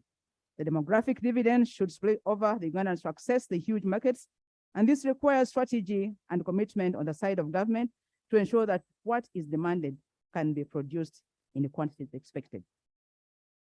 The government of Uganda should also consider construction of warehouses and cold rooms to facilitate Ugandan traders. The DRC mission should be considered for budgetary allocation and provision and economic and commercial diplomacy program. This is needed to streamline Uganda's policies for consistency and reliable supplies to the regional markets. Ugandan banks should be facilitated to open up operations in DRC, especially the eastern side, to facilitate Uganda traders and business community. 6.0. The committee was informed that Goma consulate was closed during the war and it was never reopened. However, since 2018, a number of meetings between the two countries have taken place and engagements at the head of state level culminated into the acceptance of the opening of the liaison office in 2020 under the administration of the former ambassador. This liaison office will later be upgraded to a consulate under all necessary processes. To a consulate when all the necessary processes are completed. Right, Honorable Speaker and colleagues. It was established that Goma has a good and strategic location for Uganda, and therefore a non-stop border point which required an upgrade to fully fledged consulate with an independent vote and its own budget, and managed by only one technical staff. Yet the majority of Ugandans in the DRC are domiciled in Goma and other eastern parts of the country. This will enhance effective consular services and ease facilitation of Ugandan traders. During the instruction, the committee was informed that Goma and other areas in DRC Congo, such as Bukavu, Lubumbashi, require cold rooms and warehouses since there is ready market for food, beef, milk, fish, and poultry products. The committee recommends that Goma should be upgraded from a liaison office to a fully fledged consulate to handle both commercial and consulate issues. It is of key strategic importance to Uganda's commercial interests. Uganda government has invested in road infrastructure to facilitate trade and the handling of the insecurity threats. The presence of a consulate will be key in achieving these objectives. We recommend that the consulate in Goma should be fast-tracked so that Uganda can benefit from the trade in Eastern Congo and Ugandans served effectively with the consular services. The committee also recommends that the commercial and economic diplomacy should be rolled out to other deserving missions. There has been no addition to the original pollited missions. The mission should register and document all success stories of Ugandan business in DRC for the country to ascertain the value of money out of Uganda participation in building initiatives. Joint permanent commissions. The committee established that the mission has a cooperative framework which concretizes its existence and guides the activities through joint permanent commissions. Uganda has had joint permanent commissions with only DRC, and the rest of the accredited areas of the mission haven't yet been able to join the GPC. Cooperation framework between countries are all present in a GPC. The GPC between Uganda and DRC is done on a rotational basis after every 2 years. The last one was in Kampala in 2018. However, the preceding one was interrupted by COVID-19. However, there is no budget provision for this activity in this current financial year. Honorable Speaker, it is important to note that there is a pending JPC for financial 2022-23, but no funds have been provided, yet these JPCs are instrumental in enhancing cooperation between the states in the agreed areas. The JPC activity has a funding gap of 1.240 billion shillings. The committee considers the JPC as a key priority if Uganda is to benefit from having not only political and diplomatic ties, but also on the economic front. We therefore recommend that government considers funding this year's JPC since it is Uganda basis. The committee recommends that a total of 1.240 billion Uganda shillings should be provided as supplementary budgets in financial 2022-2023 to cater for the activity. There is need to follow up on the unsigned comparisons frameworks and document the level of implementation of the signed ones. Right, Honorable. Among the diaspora issues, there was lack of consular services in Goma, where the majority of Ugandans have businesses, lack of national ID facilities at the mission, inability to vote in national elections as compared to our neighbors, the Kenyans, who vote in their missions. 8.1, on the issue of other opportunities and challenges pertaining to DRC that require the intervention of Parliament. The committee established that Uganda released Congolese prisoners and over 76 prisoners and 264 Congolese boats were released in the name of peaceful settling of disputes between the two countries. Reciprocity was agreed upon. However, to date, Congolese government has never released any Ugandan prisoner. The mission has had a series of meetings and negotiations that led to prison exchange. The Congolese prisoners were freed and handed over to DRC authorities. The same is expected at the reciprocal, where DRC Congo authorities are expected to free Ugandans in Congo prisons. The Minister of Foreign Affairs is expected to request for a list of prisoners and inform Parliament. And Parliament can then ensure that this followed to a for logical conclusion. 8.2 fleet issues. The mission has only 2 vehicles which are over 7 years old. They are due for boarding. The ambassador's car is also old and does not represent Uganda's image. The committee is concerned that even the funds that were approved in financial 2022-2023 budgets for development, which include funds for missions, were not released in the first quarter. We recommend that all development funds for missions as approved in the financial 2022-2023 should be released in the subsequent quarters to ensure effective operations of the missions. From the Speaker conclusion, we thank you and the Parliament Federal Commission for availing us funds to the committee to establish its, to enable it execute its oversight mandate. Indeed, the visit to Kinshasa has enabled the committee not only to monitor government funds, but also to explore the potential the DRC mission can offer in terms of economic and commercial diplomacy. Uganda has invested heavily in DRC, maintaining peace and security, and also in opening up roads and other infrastructure to facilitate trade. In light of the committee findings, Parliament should ensure that the mission in Kinshasa is enlisted on those missions that are funded for economic and commercial diplomacy. From the Speaker, I beg to submit. Thank you. Thank you, Honorable Chair. Our colleagues who've had the issues. Most of the issues raised are issues because some of you colleagues who have traveled and have visited our missions, some of these issues have been coming up wherever you visit. But I think when we are structuring our debate, most of the issues to do with the first report are issues to do with the one border post at Katuna, whose loan was approved in 2007 by this House. And up now we are grappling with issues of implementation. Now I was calling here Honorable Daudi Bahat because he's the area MP to begin with, but at the same time, he's the Minister of State in the Ministry of Trade and Industry. Please, the Speaker is still.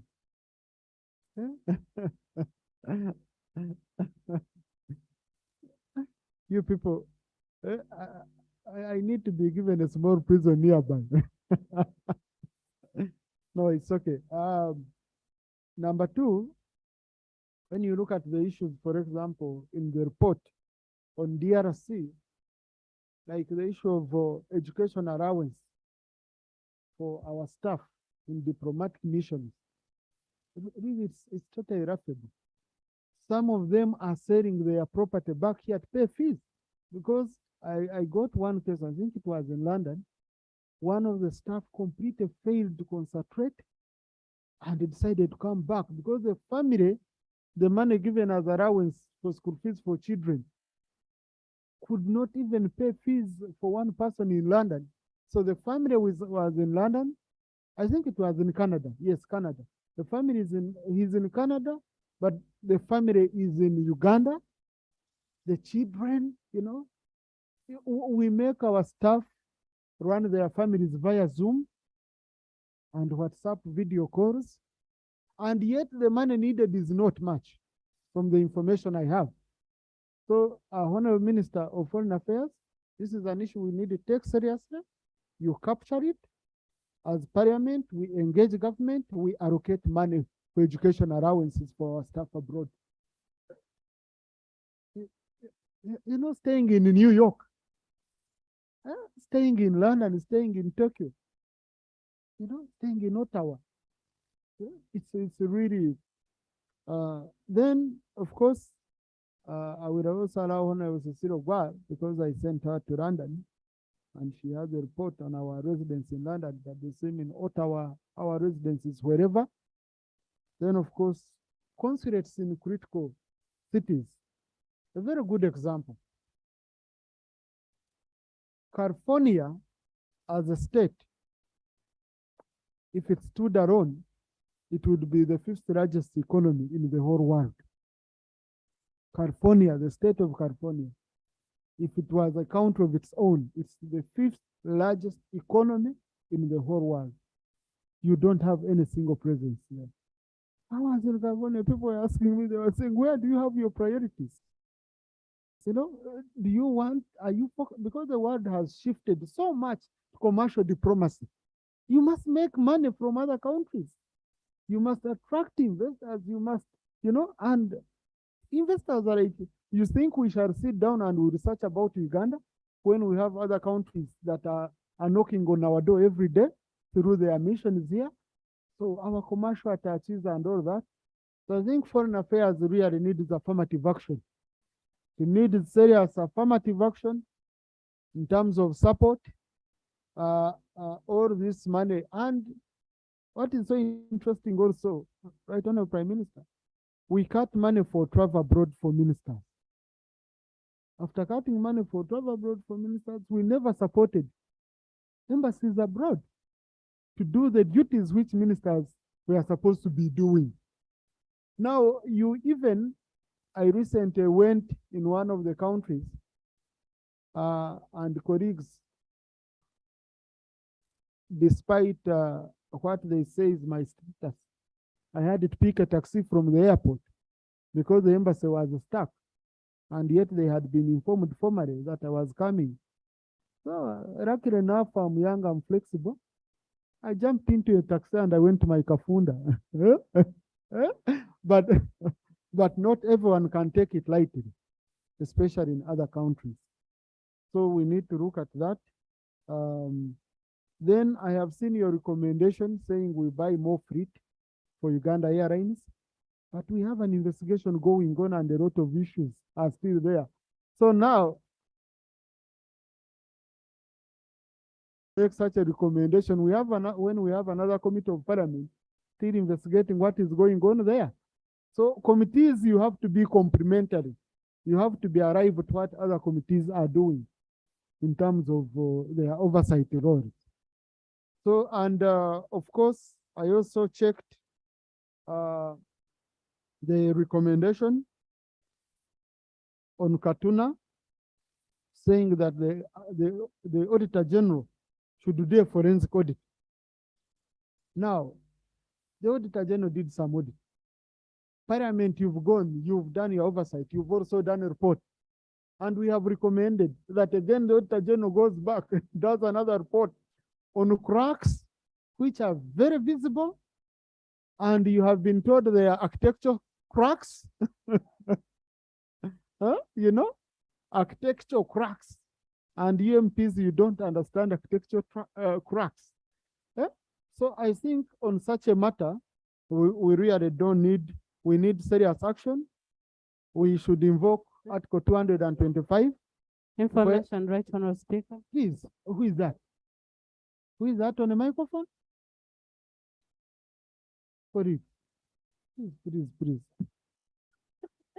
I haven't seen who has done it, but I hope they repent. I hope they repent. Okay. Colleagues, it's on the right note. Yes. Article 225 of the Constitution, which gives the IGG powers, because this is criminal.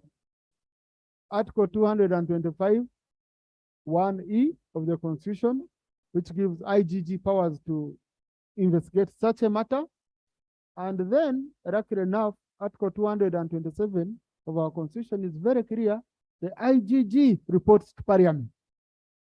So, I think, colleagues, we should change this recommendation so that the IGG can investigate take action and report Parliament in 1 month. Otherwise, a forensic audit on a crack. It should be outright. Those are I felt I should make these comments as I open up the debate. But I don't know whether Honorable Bahati wanted to first say something. Honorable will shoot down your debate. Let members first debate, then I will call you into. So yes, so I will start with Honorable Cecile Ogwa, and then I go to Honorable Kavare, I go to Terego, and then I go to our senior former minister. Yes, then I will, and then Honorable Baba, who is a senior diplomat. Then I'll pick you, colleagues, don't mind. I joined the report so that I give you more time in terms of debate. 2 minutes each. Thank you, Right Honorable Speaker. Right Honorable Speaker, first of all, I want to appreciate what the leadership of procedure. Yes, the procedure. Honorable, I'm sorry, I'm not raising a procedure on Honorable. Right Honorable Speaker, there are members from our side who were duly appointed shadow ministers. And by virtue of that, they are supposed to sit on the front bench for quick assignment. They deliberately choose to sit behind. No, it is Minister of Foreign Minister of Foreign Affairs, can you read your group? And despite the number, Honorable Naruyima, can you read? including the Foreign Affairs Minister. Please, shadow ministers, please take up your seats. And then those who are not ministers in the shadow cabinet, you also take up your rightful seats.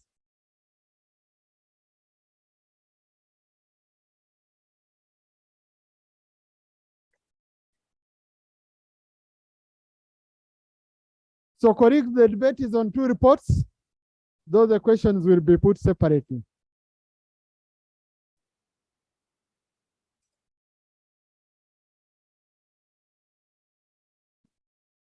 Thank you, Right Honorable Speaker. There are members whom I didn't know were shadow ministers. So we've known today. Thank you, Honorable Chivumbi. Right Honorable Speaker, on a light note, I feel comfortable to put Honorable Mwanga Kivumbi on order. No, please. But he's supposed to be locked today, and I don't know why. That is a matter for another debate. But Right Honorable Speaker, the matter before us, the report on DRC and what the committee has found is very important for us as a parliament, because we know we have now shifted to commercial diplomacy. And commercial diplomacy means we should actually focus or recommend even new embassies to be created where we can generate more trade. So having a strengthened activity in DRC would be good for us in the region. I think this is important. Whatever DRC needs, I think we need to fix it. That's my recommendation, because the way things are changing, and now DRC has joined the East African community. It means that we need to focus more on DRC than other partners. But on top of that, Right Honorable Speaker, as you pointed out earlier, I was with you in the United Kingdom. Unfortunately, the death of the Queen interrupted our core work which we were supposed to do there. You requested me to take a look at the embassy, look at their challenges. And Right Honorable Speaker, I was extremely disappointed at the way the key embassy in the world, the former colonial master of Uganda, where we have a very well exposed embassy in Trafalgar Square, in the shape that I saw, I was really devastated, Right Honorable Speaker. Recently, the wall collapsed. And when the wall collapsed, because there was too much rain, they needed over 4,000 pounds. But in the budget, they only allow 6,000 pounds for repair work. Now, secondly, Right Honorable Speaker, despite the fact that UK or the London Center is very important for us, the ambassador doesn't have a residence. The resident is in a dilapidated state, and I understand a committee went and saw what happened. They have no place to house the ambassador or the High Commissioner. But above all, Right Honorable Speaker, do we really need embassies if we cannot fund it? Because that's the question we should ask. The staff don't have enough money, as you said, sometimes they don't have education fund. In some cases, they don't have money for rent, and people are pursuing them. So really, it paints a very bad diplomatic picture. So I plead with the Ministry of Finance to do something to fix the image of Uganda abroad. Thank I you. thank you. Thank you. Now, colleagues, you understand the committee also visited London, and they are in final stages of doing a report. But please do a report for all missions so that we do, because we are going to repeat ourselves. They are cross-cutting issues. I have been to most of these missions. The issues are the same. In fact, me now, what is important, you also need to highlight issues facing our diaspora people. The issues facing our colleagues in their diaspora, we are their MPs. This is their parliament. So you should focus on those also so that they are well highlighted. Yes, I had around Kabare. Thank you, Right Honorable Speaker. Right Honorable Speaker, I want to thank the committee that has made the report. And I want to talk about the issue of the building at the border at Katuna. Right Honorable Speaker, I want to thank them because they have cited the challenge. But this challenge was cited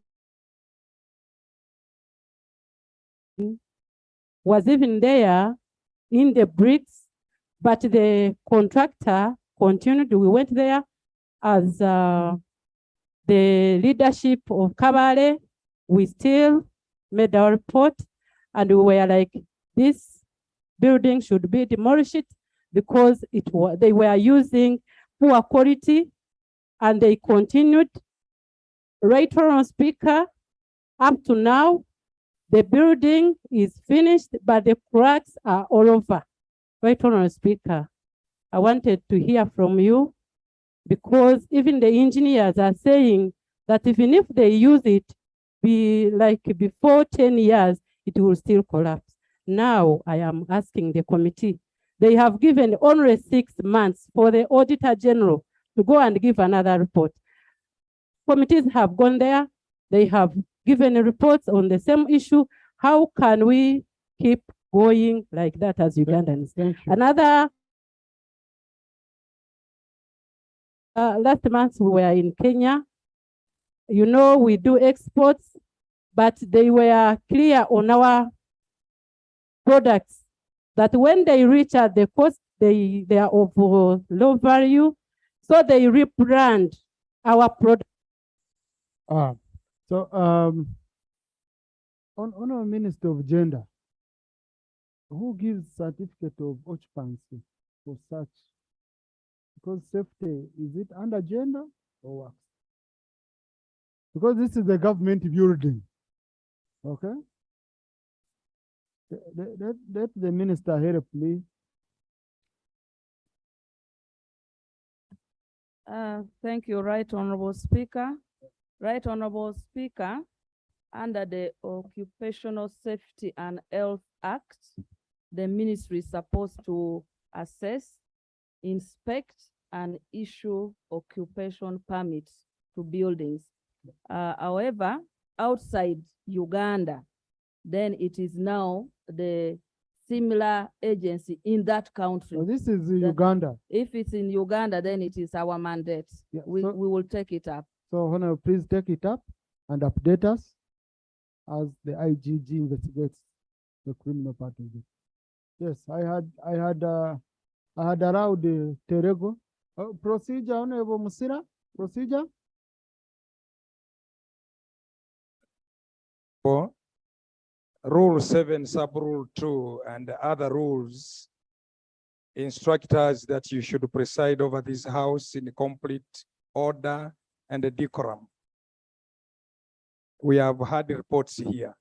Actually, we would struggle listening even on the mic because of the incessant laughings, noises, murmurings outside. And it has been going on, Mr. Speaker. Could you, sir, with all your respect? Thank you. Okay, thank you. Thank you, Honorable John. I have been signaling whips. Colleagues just, they leave the chambers, they go into the corridors, and they make noise, and, you know, you want us to cross those corridors? Because it would be unfair for us to do that. But we need to do business here, and we shall not cross ourselves here because some people want to make noise in the corridor. So, whips.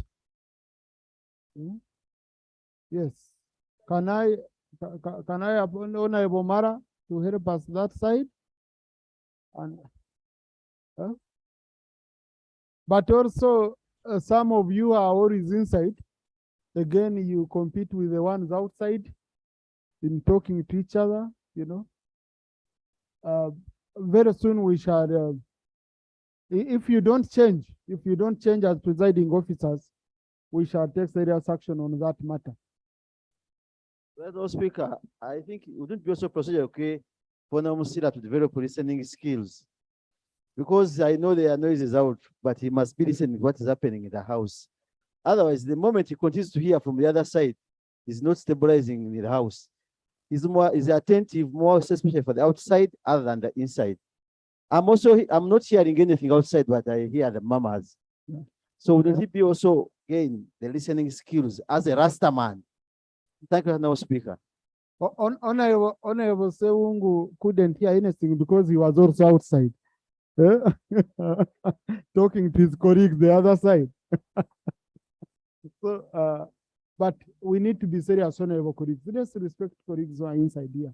We have a canteen. If you want to make noise, you just go to the canteen and you enjoy. Thank you for raising that issue, Honorable John. Yes, next was Terego. Yeah, thank you so much, Right Honorable Speaker. Right Honorable Speaker, I want to join the rest of the colleagues in thanking the committee. I sincerely appreciate. But Right Honorable Speaker, on the issue of the Congolese detaining continuously detaining the detainees on their side, and yet Uganda has released, it's not only Congo. We need a lot of bilateral discussions. We have so many Ugandans who are languishing in China and other countries.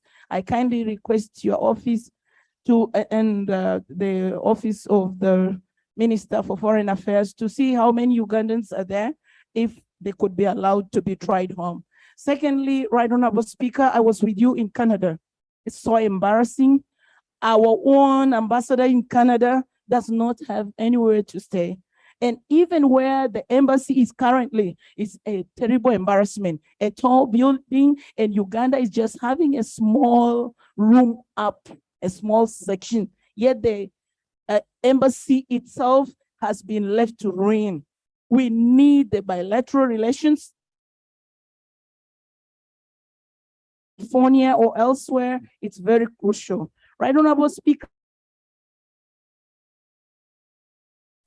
the diaspora has too much for us as members of parliament. I kindly will think you need a meeting with the diaspora. Thank you for giving me this opportunity. Thank you. Honorable Chair, capture issues of the diaspora in your next report on status of missions. Honorable Minister Shadow, you cannot discuss your report because you signed it. We recorded your submission in the report. Honorable Wachiko, now you are next, and then Honorable Baba. Thank you, Right Honorable Prime Minister. Sorry, Speaker. No, don't worry, you forgive me, Honorable, but please go on. it's in here. That's let me go on. out of the experience in cabinet. Exactly. I was in cabinet 10 years and over. So, so you get used to a certain title. But when we are here, Right Honorable Speaker, sir, thank you for the report which was read to us by Foreign Affairs. But right on aviation,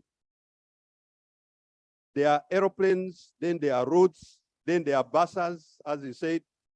She only recognized the 5. Before that, buses for Uganda were more than 5, they were about 20 something. And if we were working on an Airbus and a Bombardier, and so far you are at 5 level, when are you getting the rest? And what is the service the new aeroplanes are giving now? Right Honorable Speaker, sir, aeroplanes don't fly until they have certificates of airworthiness. Certificates of airworthiness are not valid because you have repaired a plane today. They are valid because you have repaired it today according to the manufacturer's manual, or you have kept it down for a period of a certain months, maybe 3 months, maybe 2 months. I heard the presenter saying we are going to buy more aeroplanes. Thank you, Honorable. No, Honorable, we never go beyond because we have other colleagues who want to submit. And on issues of aeroplanes, we shall handle them when COSASE presents a report to do with Uganda Airlines. So I'll pick Honorable Baba and then Honorable Awanyi Tony, I come this side. Thank you, Then sir. after I come back here. Let me also thank the two chairs. I have 3 issues. One, embassies abroad are the face of Uganda. They're a reflection of this country. If it is in shambles, that's what will be portrayed outside there. And many of our embassies are in sorry state. I speak as a former Foreign Service officer for the last 30 years. Many of our embassies were on their knees. Kindly government, my government, look at the issue of embassies and facilitate them properly. Let us reflect what we are outside there and not shambolic structures and poorly remunerated diplomats in very expensive places. That's prayer number 1. Prayer number 2, it is right and proper that the Foreign Ministry has identified commercial diplomacy as their key strategic plan in execution of their work. They need support in that area. The report clearly shows how DRC, for example, is our key trading partner right now. Bigger than Europe, bigger than Asia, bigger than anywhere else. We are trading more within the region. So why don't we invest there strategically so that we can benefit maximally from this proximity of these areas? Right Honorable Speaker, in 1973, my first posting was to Kinshasa. And that time, East African Airways used to fly there. It was mainly cargo, taking smoked fish, taking chicken from Wankoko, where the Americans have now their... Honorable Baba, sorry, time. Conclude, conclude, Honorable. So trade is very key. Lastly, the human rights of foreign service officers are being abused on account of the education of their children. Families have been separated, even collapsed, because an officer has to work abroad and leaves the wife behind so that the children can go to school here. Let government find money for the education of children of these foreign officers who are abroad. They used to do it before, and that thing should be resumed. My own children were educated by the taxpayers' money, and I was there with my family, so I worked well. Now these others, their families are being broken apart, Sure. and this is a violation of their rights. Yeah. I thank you, Mr. Chairman. Thank you, Honorable Awanyi Tony. He was also our service officer in Abu Dhabi. Thank you, Right Honorable Speaker, for giving me this opportunity. Tony Awanyi is my name, Member of Parliament for Noya County, and a former First Secretary in our Uganda Embassy in Abu Dhabi. Right Honorable Speaker, I want to thank the committee for this beautiful report. I remember in 2018, when the Budget Committee of Parliament visited our mission,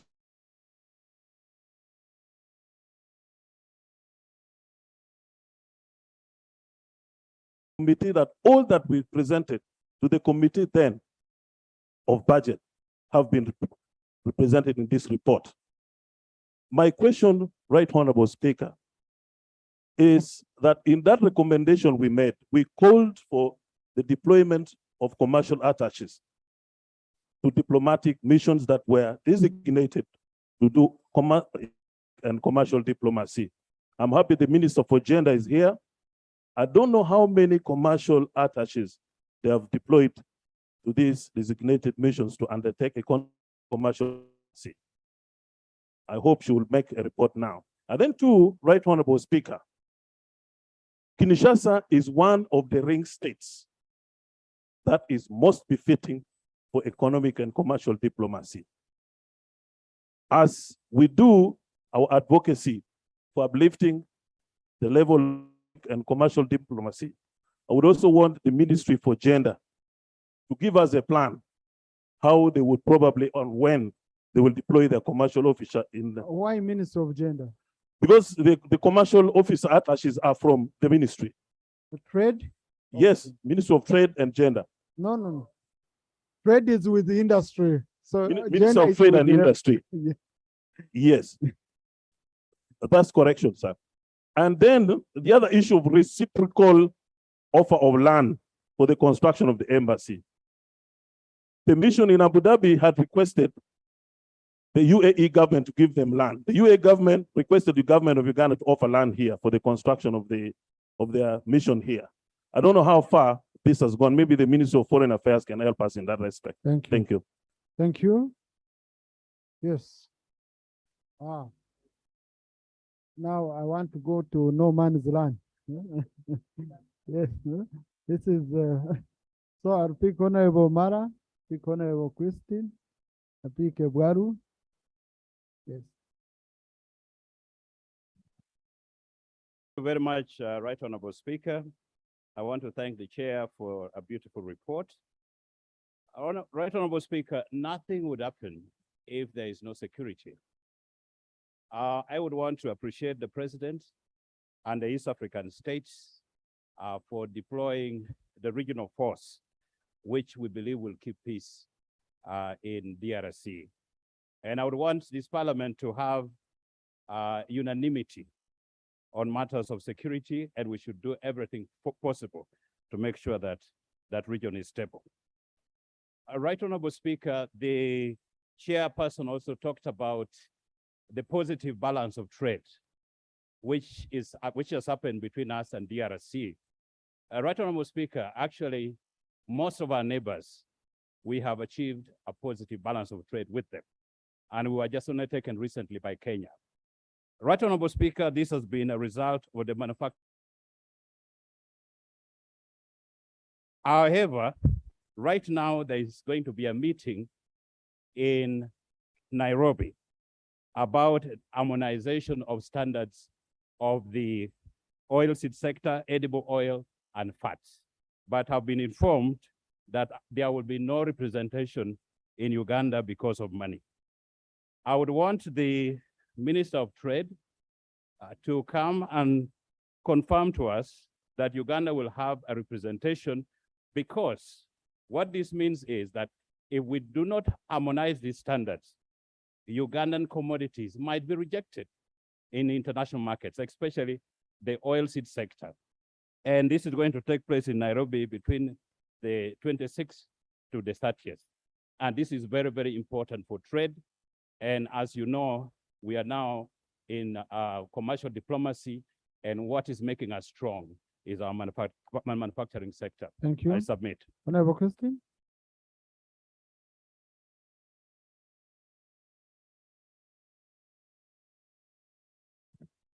Thank you so much, Right Honorable Speaker. Right Honorable Speaker, I first want to appreciate the leadership of the government of Uganda for the various interventions that are now in the DRC in terms of peace and security on the roads. It is an indication of the achievements of the regional integration. And no wonder our dear president has been given a new title of being the father of the region, the father of regional integration. And he really deserves an applaud. Right Honorable that the contract started in 2014. So we want to find out how far are we as a country with the contractor in terms of payments, now that we have challenges of cracks, the ceiling that is almost falling down. Right Honorable Speaker, it is the reason why I support the report presenter and you in terms of having forensic audit, because we need value for money as a way Uganda is trying to curb down the corruption that is destroying our country. I beg to submit. Thank you, Honorable Waru, and then Honorable Teira.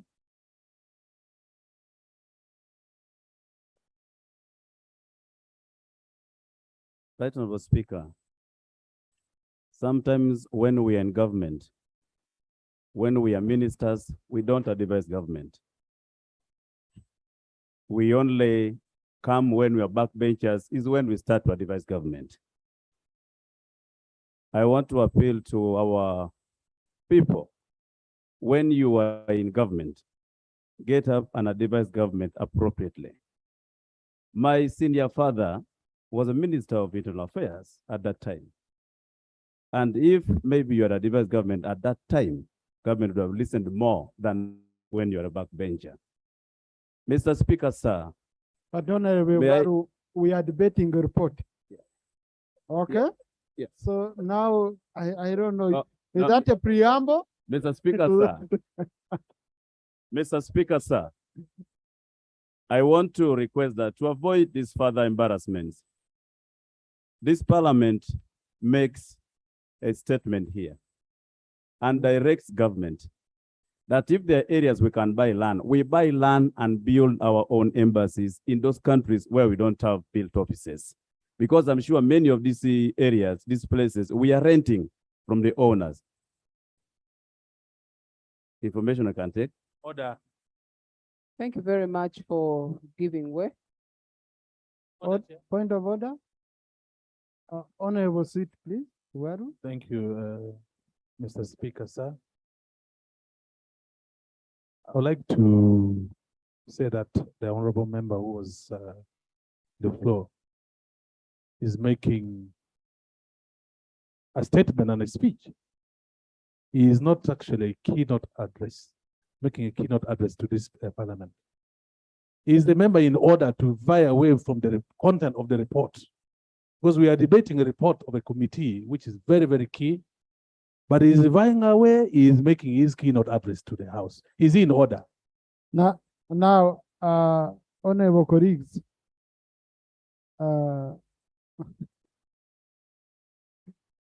Honorable Waru, unfortunately, the preamble to your debate and submission has taken long and has taken all your time. Honorable Teira. Thank you, Right Honorable Speaker. His 2 minutes are finished. Thank you, Right Honorable Speaker. I'd like to extend my thanks to the committee for the good report. Right Honorable Speaker, Kinshasa is more or less a net importer of all consumables. And we have most of them produced here.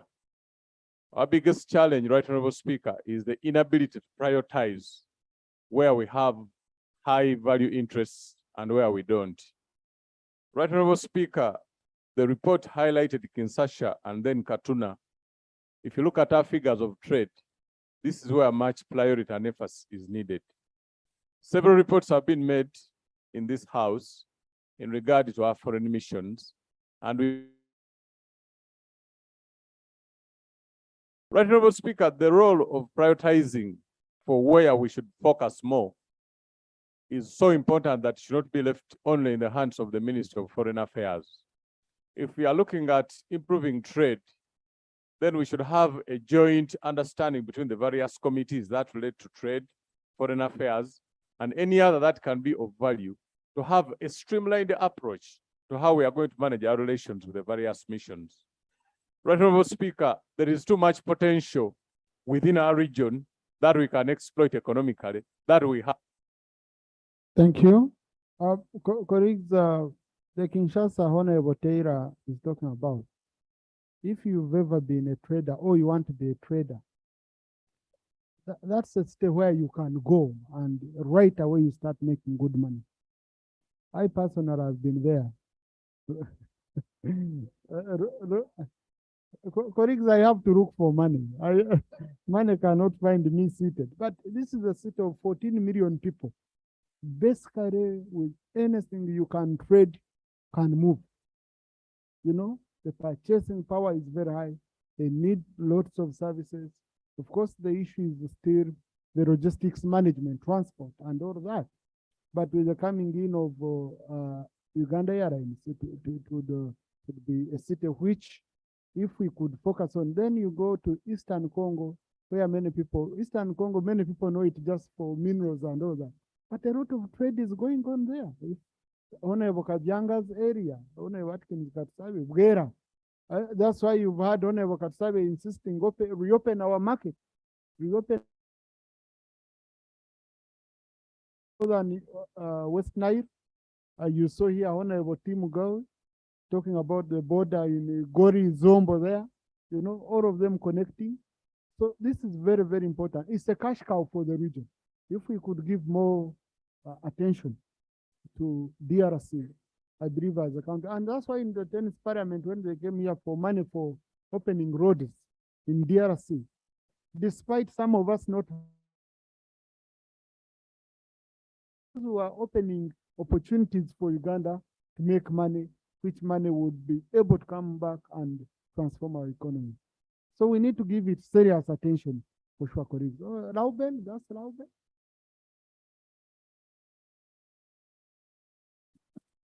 Thank you very much, Right Honorable Speaker. For record purposes, I'm Arnito Rauben, MP Isidro West. Right Honorable Speaker, when you talked of the cracks in Katuna, I got a chance and went to Bunagana. Bunagana, the side of Zaire, they have built a good complex, big complex, 3 stories. And this side of Uganda, there is actually, it's like a kiosk. So it is all, it seems, it's a habit. It seems it has become a habit for our people to enjoy government money. When I even asked, I said, how does Zaire do this? And Uganda can't. They said in Zaire, you can't touch, sorry, in Congo, you can't touch a shilling belonging to the government. So, Right Honorable Speaker, I would request that actually this report will recommend the IGG investigates and if possible, we make sure whoever has touched government money in these constructions, let him be or her be accountable and be held responsible. I submit. You can see people who have ever touched the man of Congo, they call it Zaire. Those ones touched man of Primus and other products. Yes. So I'll get Honorable Atkins. I'll first do this, then I do like this. Okay? Honorable Atkins, Honorable Gilbert Oranya. Yes. Thank you very much, Mr. Speaker, sir. I had the opportunity in the 10th Parliament, by the grace of God, to serve for 5 years as Minister of Foreign Affairs, shadow government. And I know, Mr. Speaker, sir, that by the grace of God, when government changes, I'll be a cabinet minister for foreign affairs. Now, Mr. Speaker, sir, there are a lot of challenges There are a lot of So Honorable, challenges. you've already shared positions. Yeah, and Mr. Speaker, sir, I am the Minister for Foreign Affairs in the People's Government headed by Dr. Besigye. So a minister in the waiting. But this is the deal, Mr. Speaker, sir. As a country, we're making a lot of progress. Mr. Speaker, sir, I remember having a one-on-one conversation with the president, and we were in New York on the 3rd floor. President General Dr. Yoweri Museveni. And we were on the 3rd floor of the Uganda House. Honorable, you see, that's a problem of preambles. Can you conclude? Yeah, I want to conclude, Mr. Speaker, sir. And this is what I told the president. Mr. President, sir, this building where we're in is a 14th floor and was constructed by President Idi Amin. You see, Honorable, I've robbed it for you so that you remember me in your kingdom. But it seems, Very but lastly, conclude, please. yes, very lastly, and I told the president, Mr. President, sir, I'll be glad to have an 80-floor storage in a Manhattan during your government. And the president listened and said he would do it. And I hope he can do it this year. And the reason why I say that, Mr. Speaker, sir, was Togo. Togo now in New York, Manhattan, has a 57-story. We can make it if Togo can. Thank you very much, Mr. Speaker. Thank you. Honorable Gilbert, then Honorable Veronica. Thank you, Right Honorable Speaker. Right Honorable Speaker, I would like to appreciate the two reports. Right Honorable Speaker, the issues of insecurity at the border is very serious. Right Honorable Speaker, some of us who bordered our districts at the border line, the insecurity need to be handled very seriously. Right Honorable Speaker, that is a major problem hindering businesses in the border district. And two, we need to have clear boundary between Uganda and other countries. When you are traveling from Arua to Koboko, the boundary between Congo and Uganda is the road. When you are traveling along the road, they tell you this side is Congo, this side is Uganda. And the community living there, they are at a total risk. We were told, Right Honorable Speaker, Congo alone has got 23 rebel groups. And many of the rebel groups, the majority, they come and live mostly at the site of Uganda. So it becomes very serious to control our country, Right Honorable Speaker. Right Honorable Speaker, we are not yet clear about Honorable Veronica.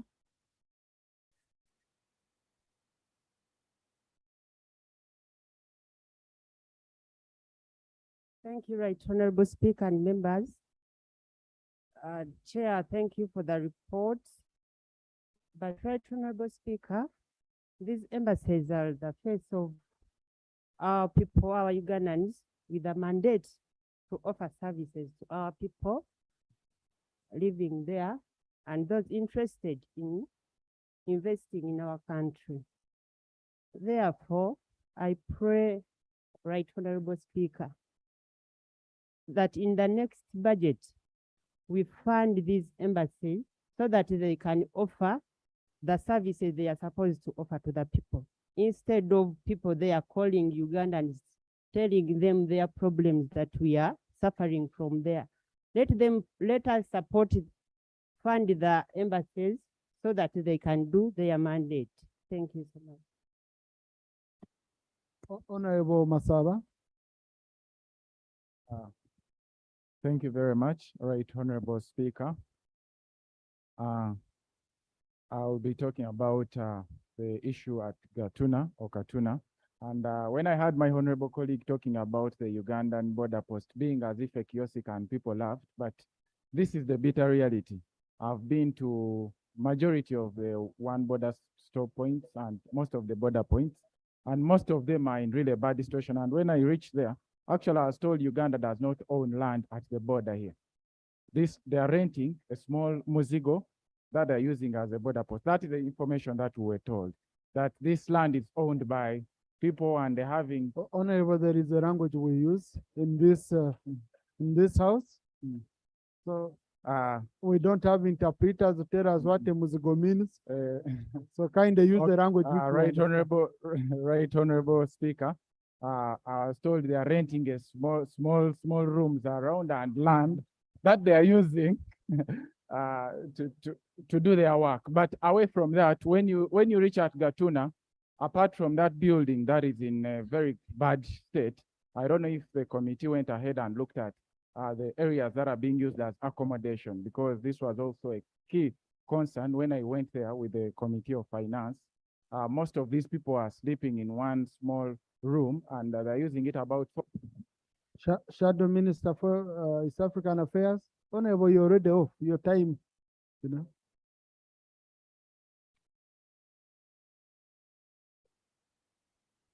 Thank you very much. Thank you very much, Right Honorable Speaker.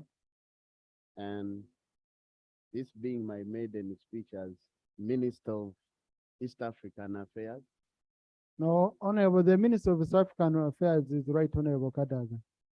In the government, for the government in waiting, that's what I was meaning. I would like first of all to congratulate our colleagues in Kenya for going through a very tear gas free election and abiding by what they to the issue at hand. I'd like to thank the chairman of the committee for the report. And I'll really stress, first of all, for the Katuna border, I'd like to stress the issue of the shadow work done by this company called Amugori General Enterprises Limited. Right, Honorable Speaker, we've had a series of shadow work done, not only at the border, but different departments. Honorable Ndiomjenyi. Honorable Bwanika. You see, Honorable, how you, let's first take a seat. I just talked to my colleague. Honorable, we are debating. Okay, so this is like having a debate, having a talk show on the radio, and then someone calls in to send greetings.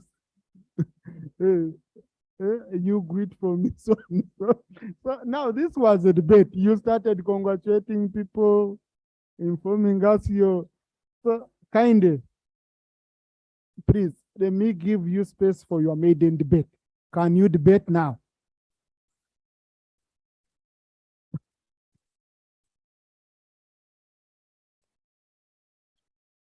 Thank you very much, Right Honorable Speaker.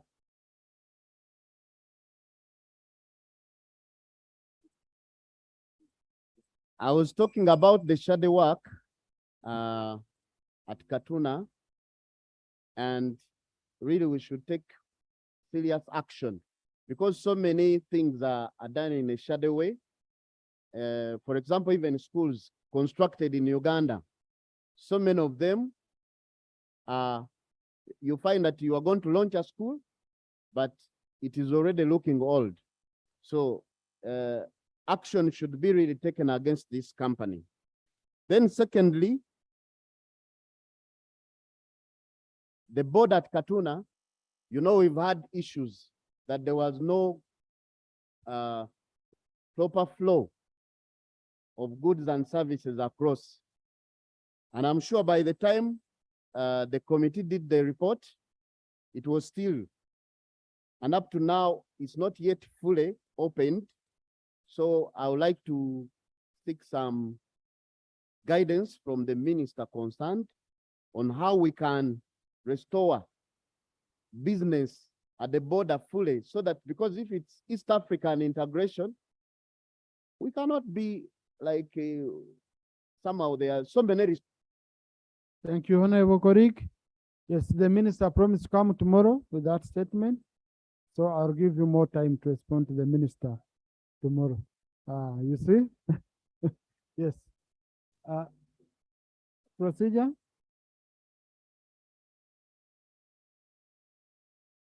Yeah, thank you, Right Honorable Speaker. Right Honorable Speaker, I'm rising on a matter of procedure, Article 50, number 59. Rule 59, which is on motion without notice. Right Honorable Speaker, you made mention very clearly here that there's still a lot to be discovered in most of the foreign embassies. One of which is actually the issue of infrastructure, the issue of economic contribution to this country.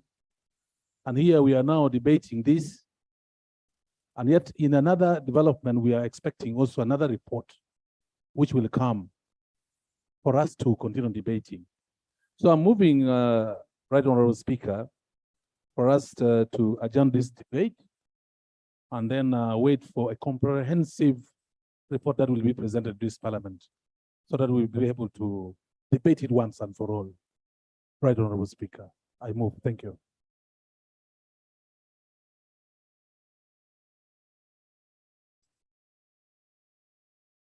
You see, Honorable Korik, you stood up under point of procedure. Then you moved the motion. Now, which is which? Okay, you don't move a motion under point of procedure. Yes. Okay. So let's go on. But I'm aware, okay, I'm the one who raised it, but I wanted these issues because some of the issues are specific to Congo and Katuna. But colleagues, indeed the debate, I won't make it last long because the committee is still compiling the report, which should be general for all embassies, Honorable Chair, because we shall not be doing each country separately. And so, yeah. So I had gone to Honorable Ganika. Thank you, Right Honorable Speaker. Right Honorable Speaker, DRC Congo is a giant, and our presence there should be evident. You have talked of Kinshasa, but another key city is Lubumbashi. People in Congo, they don't dig, but they eat. They need our agricultural presence yesterday, our products. Another important country in that catchment is Gabon. Gabon, the per capita is $7,000. They don't dig, but they are looking for our food. Our presence there in terms of transport, the airline, in terms of the consulate or embassy, should be there as a priority. And the nation of Angola, these are very, very key in that catchment, that our presence is there, is felt, so that we can facilitate that economic diplomacy and help our nation to grow in terms of the economy. I thank you so much. Thank you. Yes, Honorable Kanyike. Thank you, Right Honorable Speaker. My concern goes to the businessmen and women who were crossed at the border while transporting their goods to Rwanda and Congo. I did not see in the report from the Committee of Foreign Affairs talking about the men and women. Actually, some of them, they were coming from Mitoma, from your district. They were exporting agricultural products, exporting goods for building. But in their report, have not seen the fate of our businessmen and women. Could the committee responsible for foreign affairs and trade and industry could it come with a report indicating our businessmen and women who lost a lot of money on the border because we are promised that they are going to open the border, and they remained on the border like for some good time. So, Right Honorable Speaker, we need to cater for those businessmen and women who are now battling with loans in the banks. They are selling their properties, but in the report, they have not shown them anywhere. Thank you. Right. Honorable Chirumira. Then Thank you, Right Honorable Speaker. Kayondo. Thank you, Right Honorable Speaker. Seemingly, we have gaps in the procurement process, and that explains why we end up with contractors doing substandard work or shady work. Right Honorable Speaker, the competence of contractors informs positively on the final product that is delivered. Now, in this case, we have a Mongoli enterprise telling the committee that the cracks are part of the engineering plan. Right Honorable Speaker, government money, taxpayers' money is lost in so many ways. And I therefore enjoin the investigation on the procurement process, because seemingly we have corruption, people are being corrupted in terms of awarding contracts to these companies. And now, because we are incompetent, World Bank that is supposed to fund such projects withdraws because of the obvious reasons. Thank you. Thank you, Right Honorable Honorable. Kayondo. Then Honorable Pio. Thank you. Which guy called you are nowhere? Thank you very much, Honorable I called Speaker. you. You were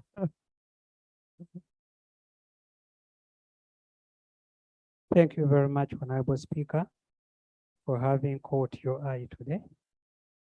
Honorable Speaker, when Parliament starts discussing cracks in the infrastructures of the contracts that are given by government, gone are those days, Honorable Speaker. Each contract that a government awards, there is always a consultant who is supposed to monitor each and every step of the contract as decided in the bills of quantities and the terms of references. So before we roast the contractors over the shoulder work, what are these consultants doing who are supposed to be representing the government? These are the people who prepare the completion certificates. And those works are paid for, and works cannot be paid for before a consultant approves. So if these works are paid for, what are these consultants doing who are supposed to be representing the government? Before we bring the contractors to board, let us also look at these consultants who are consuming a lot of money from the government, but they are not doing their works, Honorable Speaker. Honorable Pio. Thank you, Right Honorable Speaker. Right Honorable Speaker, Uganda has been known as a key player in regional security in this country. Unfortunately, we have a challenge in our strategy. We bring in security to create peace, and then we withdraw. Other countries bring in security to promote trade, and they stay and they develop the trade itself. If you look at the exports between the three countries of Kenya, Uganda, and Tanzania to the DRC, we are all sharing almost the same amount in terms of the value and volume of our exports. Yet we've been the key player bringing security, but we create peace, then we withdraw. Others are taking advantage. We've hunted the animal and put it on the table for other people to enjoy it. The Ministry of Trade should take a big role in driving trade in for a country such as DRC Congo. Lastly, Right Honorable Speaker, the vote dependent on the amount of volumes of trade that it has generated. The more the volume of trade, the more votes should be allocated. And we should commence that now that we're going into the next budgeting cycle, Right Honorable Speaker. Let us already proceed and have that as a criteria and make an impact. Thank you. Honorable Uma. Yeah, thank you very much, Right Honorable Speaker. Right Speaker, I pick it from where one of our peers just ended. Right now, Speaker, there's need for our country to revise and revisit our foreign policy, our economic policy, that we advance to pacify these neighboring countries. What is our key interest after? It is true, the last time I visited Somalia, right on Speaker, our children were really risking lives to ensure Somalia becomes peaceful. But we were at pain when issues, consumables were coming from South Africa, were coming from Kenya, when Ugandan products were nowhere to be traced in Somalia then. Now that you have achieved, now that we are somewhere, right on Speaker, let's ensure we revise. I remember when we were studying imperialism, the Christianity, they held the Bible in front, but they had something behind. Yes, as they were advancing to preach the gospel, something behind was following, and they indeed achieved. That's why our minerals took off, they were depleted. So right now, Speaker, for today, I rest at it, but I want to say, the engineer, right now, I was still. Oh, but you've said you rest your case for today. Yeah, Honorable Babiku. Then Honorable Byanyima. Thank you. Honorable Oseku. Thank you, Right Honorable Speaker. Right Honorable Speaker, we were in Tanzania last week on Thursday. We met our embassy. Right Honorable Speaker and colleagues, the situation is too bad across the board. My proposal is, before we wait for next year, let us have a supplementary to support them. Our commissioner that side told us 5 other states to visit, but today he has not visited. 2, they can't do commercial diplomacy because you have to have meetings. They cannot even have meetings with other people to expose what our country has. So Right Honorable Speaker, I feel there is an urgent need to have an alternative as we wait for the budget process for next year. Thank you. Secondly, Right Honorable But Honorable, we have just passed the budget. Yeah, and it can't be this house to start saying go bring supplementary. So when we have been condemning supplementary, because all these issues were happening when we were budgeting. Okay? Yeah, so but what I get from your point, that is very important. We take the issues seriously. On the next budgeting cycle, we look at them. Thank you, Mr. Speaker. Mine, you have said it all, but it's entirely our fault. It's entirely our fault. It's unfortunate that this financial year, because of the loss of our dear Speaker, we never had time. And you don't have a policy statement for another sector, which you are not in. You don't have them. I would request that the ministers, let's have your wishful list of other priorities. We look at it before you are overwhelmed by finance, Minister of Finance, so that we can be able to determine our fate here. Let's not allow finance to overrule us. We have a PSSD who is a theoretician, who doesn't know the practical means of doing things. He doesn't. I must say it. Let's be honest with ourselves. Let's be practical.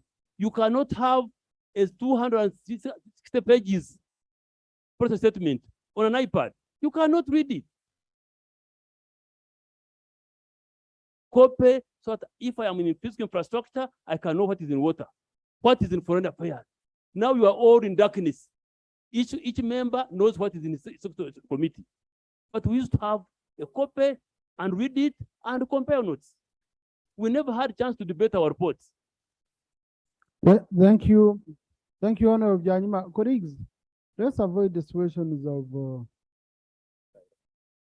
directing information or bringing out names of individuals who don't have a chance to sit here and defend themselves. That's number one. Number two, because the PSST is not the one who did the budget. We approved this budget. He brought it here. We made changes, but the foreign affairs sector, we never gave it that due attention. Now, number two, each ministry should work on their policy statements. And I agree with Honorable Byanyima to ensure that indeed we have hard copies of those statements.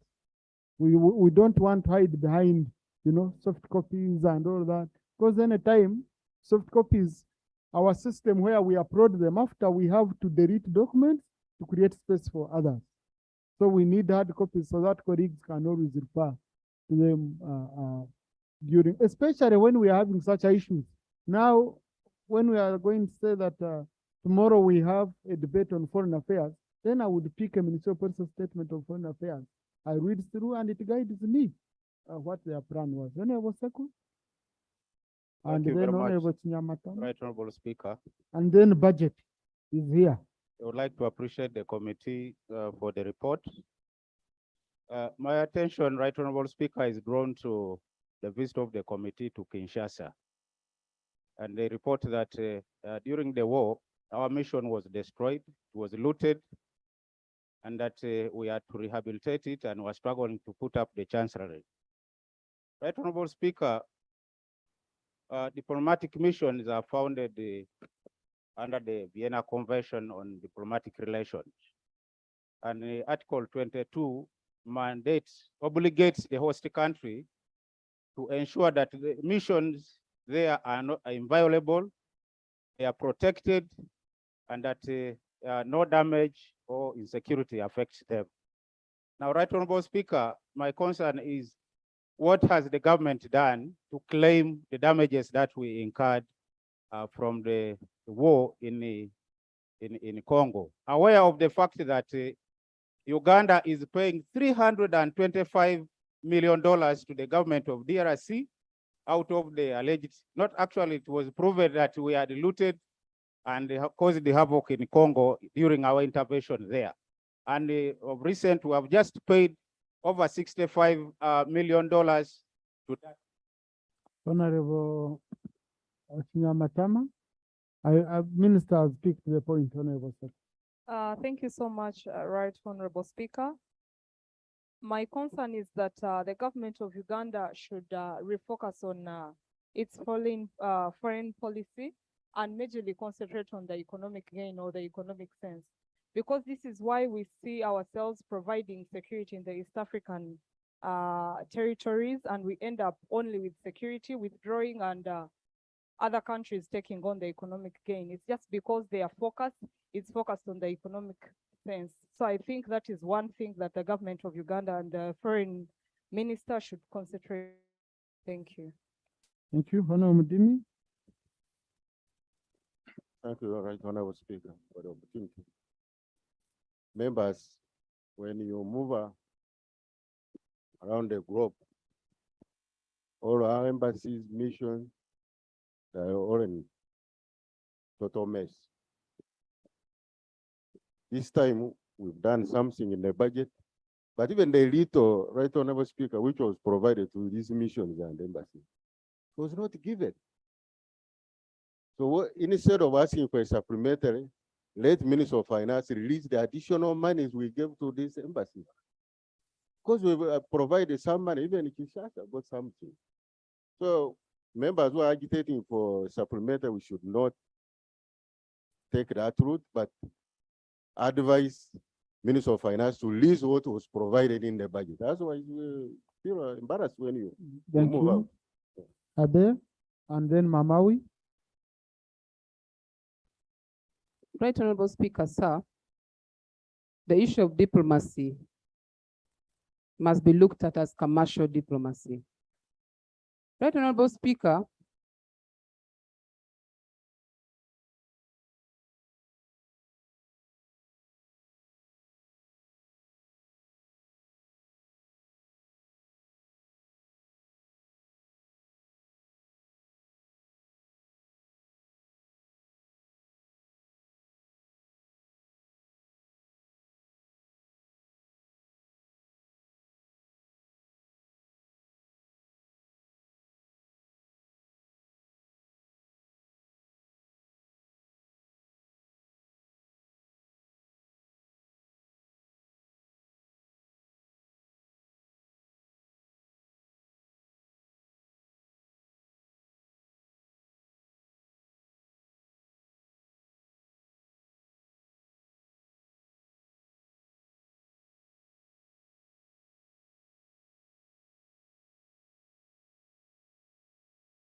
Speaker, I can assure you, Amin left a building in America.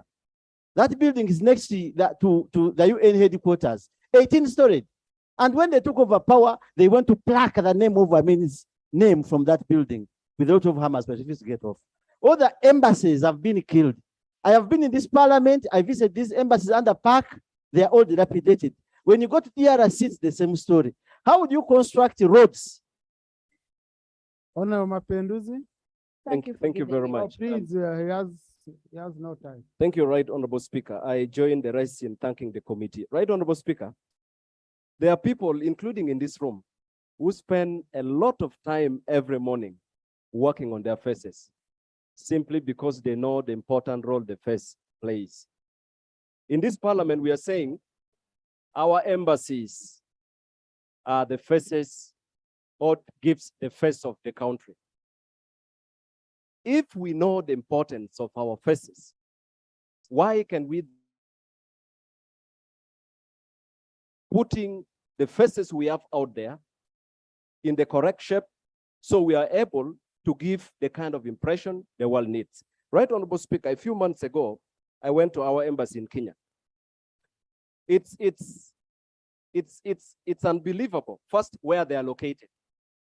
You try to locate them, they are squeezed in some, somebody call it kafunda, they are squeezed somewhere. It's difficult to locate them. And the other thing, Right Honorable Speaker, we have a very prime property in the heart of Kenya, of Nairobi. It's on Kenyatta Avenue. This structure can play a very significant role in giving that image, but we are not putting resources to improve on that facility. Right Honorable Speaker, a member said previously, a similar report was presented. Honorable Ndiomujeni. Thank you so much, Right Honorable Speaker. There is a word on page 2 of the report, but before that, I would like to thank the committee for the good report. But there is a word on page 2 of the report that is misleading. Which report? We are discussing 2 reports. Let me get the title. The one on the report on foreign affairs oversight visit the Ugandan mission in Kinshasa, the one of Kinshasa.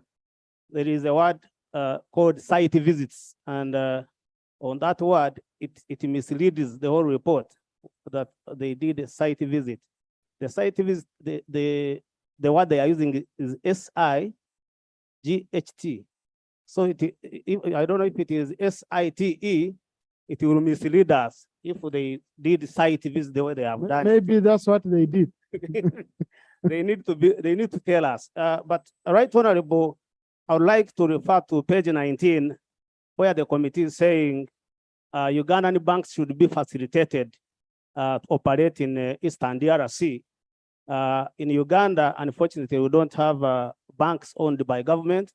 We have private banks, and most of them are foreign banks. So the committee, there are very few banks owned by Ugandans. So I would like to. Adrico. Yeah, thank you, Right Honorable Speaker, for giving this opportunity. Right Honorable Speaker, Uganda and the Congo is really a serious issue. I worked 15 years at the border as LC free chairpersons. As now we are speaking, there's many cases of stolen vehicles which passed through my constituents. Then at the border, if you try to check border between Uganda and Congo, there's no road there. If you go now, you'll get missing. You'll think you're in Congo, you're side of Uganda. You think you're side of Congo, you are in Uganda. This means there's a problem. I request our government to open border demarcation from Vurakasto, Logiri, up to Zombo, because there's a lot of confusion there. People claim to be land owner or landlord, but the people between Uganda and Congo always cause a lot of confusion among themselves. Then too, as my colleague said, recently our ambulance, which belonged to a rural referral hospital, has been stolen. And now we are speaking, we have neighboring still called Aru. All our vehicles were there in Congo. Then it came to Congo, so Brewaru.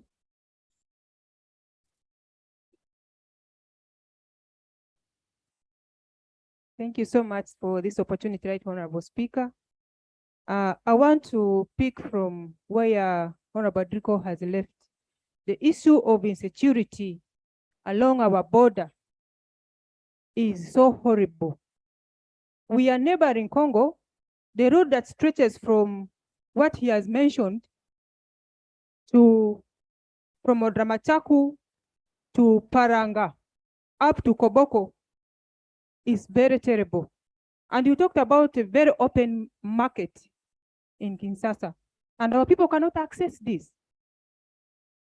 Our people cannot access the open market that takes place in Congo because of the bad roads, and it brings a lot of insecurity. Two, Right Honorable Speaker, the report, I want to thank the chairman of the committee and the entire committee for the good report. And the report captured something about our prisoners who are not released. And I want to bring to the attention of this house that our West Nilers are suffering in the hands of Congo and in the hands of Sudan. Let me assure this house that we have so many of our people who have been arrested. And if Uganda can release foreign people, the prisoners, how about us, the Ugandans? Our people.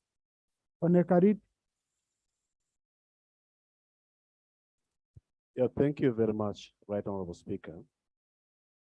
I would like, first of all, to thank the good report that has been presented. Mr. Speaker, I want to specifically talk on the visit to Katuna border.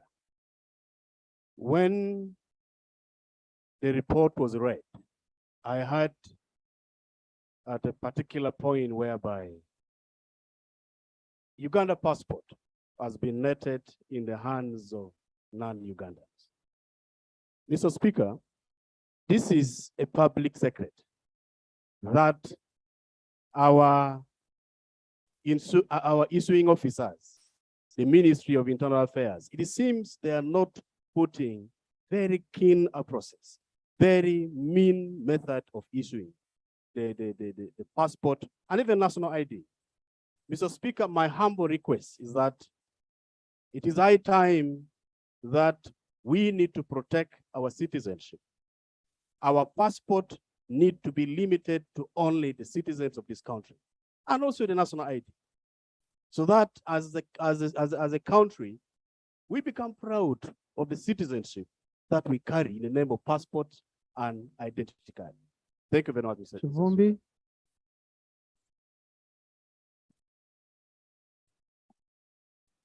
Right Honorable Speaker, my boss is around, so I will, after this, hand over.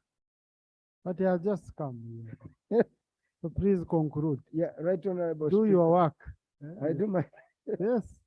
Right Honorable Speaker, one, it is the human resource that makes the difference. Before we go very far, I have had the benefit of traveling and visiting our embassy. The area of career diplomats as a pool of our strategic resources is also coming to an end. When I travel around, most of our embassies and ambassadors are full of our cadres. I've said cadres, and I would restrict it to that. It is full of former members of parliament, ex-ministers, ex-secretaries to the NRM Secretariat. Those cannot make a difference. It is high time, I know you were one of them, after failing an election. If we are going to address this problem, let's start where the problem is. Diplomacy has its own career growth, and the people who make a difference and switch on low, and you make these embassies tick are career diplomats. Until we address the issue of human resource, we may not go very far. And I know that is political and sensitive, but the appointing authority and the parliament that approves that those appointments, they need to check themselves. Secondly, there are things in the debate that should be left out. Because Honorable Speaker, we don't want to go into those debates. Honorable Lillian, with due respect, said, as a politician, you expect three things. I'd like to tell you, there are politicians in this country that are in exile. And some of them come close by you. There are politicians in this country that are in prison. And we have scores of happen on our watch. Therefore, that to go on record without response, we also call for another. But for a debate of this nature, we better leave that politics out. Right, Honorable Speaker. Also, I happen to be Shadow Minister for Finance. And I've moved around as the Shadow Minister for Finance. Honorable Mudini touched an important issue of respect of our appropriation. Of late, a culture is emerging in the Ministry of Finance, Honorable switch on. Whereby what we do here is just a ritual. After passing a budget, the Minister of Finance goes back and do another budget using powers of release to take over powers of appropriation. Until we stick on our boots and say, what we have passed, that's why members of parliament come here and say supplementary, because it is a song. You talk of supplementary when the budget you allocated has not yet been fully released. Therefore, embassies are suffering, not because we've not done our work. It's because some people there have usurped the powers of parliament. We need to do the needful. Lastly, we cannot discuss about embassies and don't go for where we've moved. I went to other countries where we already have prime land. And this prime land can even be commercial because you can even build a floor too and rent others. But we are not doing smart things. Investing small money in there will make a difference. So we are not putting money where it actually matters. That's why I want to thank the committee for this report. But let us ask the government to come up with a comprehensive policy and a program on how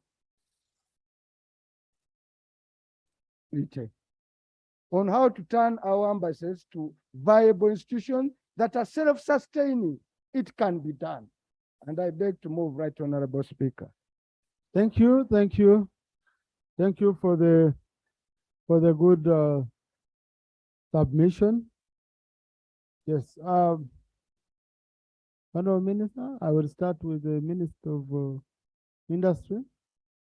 Then I conclude with the one of Foreign Affairs. Thank you, Mr. Speaker. 3 minutes, Honorable Minister. First, I want to make this bold statement that the role that you play as Parliament, the oversight role, is adding value to the work that the executive is doing. So I want to thank you for this work that you are doing and appreciate the chairperson. In 2007, I was a member of the National Economy Committee, and as a member of Parliament for Ndogwa County West, I moved and Parliament supported me that Katuna border, one-stop border, should be added on Busia and Malaba to be constructed. It has been very disturbing that these delays have taken this project this long, from 2007. The facts that you have come out with, and in fact, we had identified them as the Honorable Catherine Damila said, and we think that government will address some of them. For example, we have put up a committee, Mr. Speaker, chaired by the First Deputy Prime Minister, also to do the work that you have been doing, to go there and look at what should be done. And they came out. We have now resolved that the completion of this building should be done in the next 3 months. 3 months, we want this work to be done. And if there are any issues to do with shadow work, people who are responsible should be put in prison, should pay back the money or put in prison. And I agree with the member from the other side that the consultant plays an important role on this matter, because every money that is paid after signing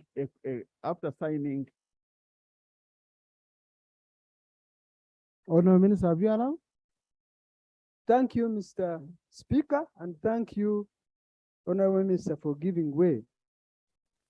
I've heard the Minister saying that the committee in cabinet have also done a report that they should go and do the completion on this Katuna border.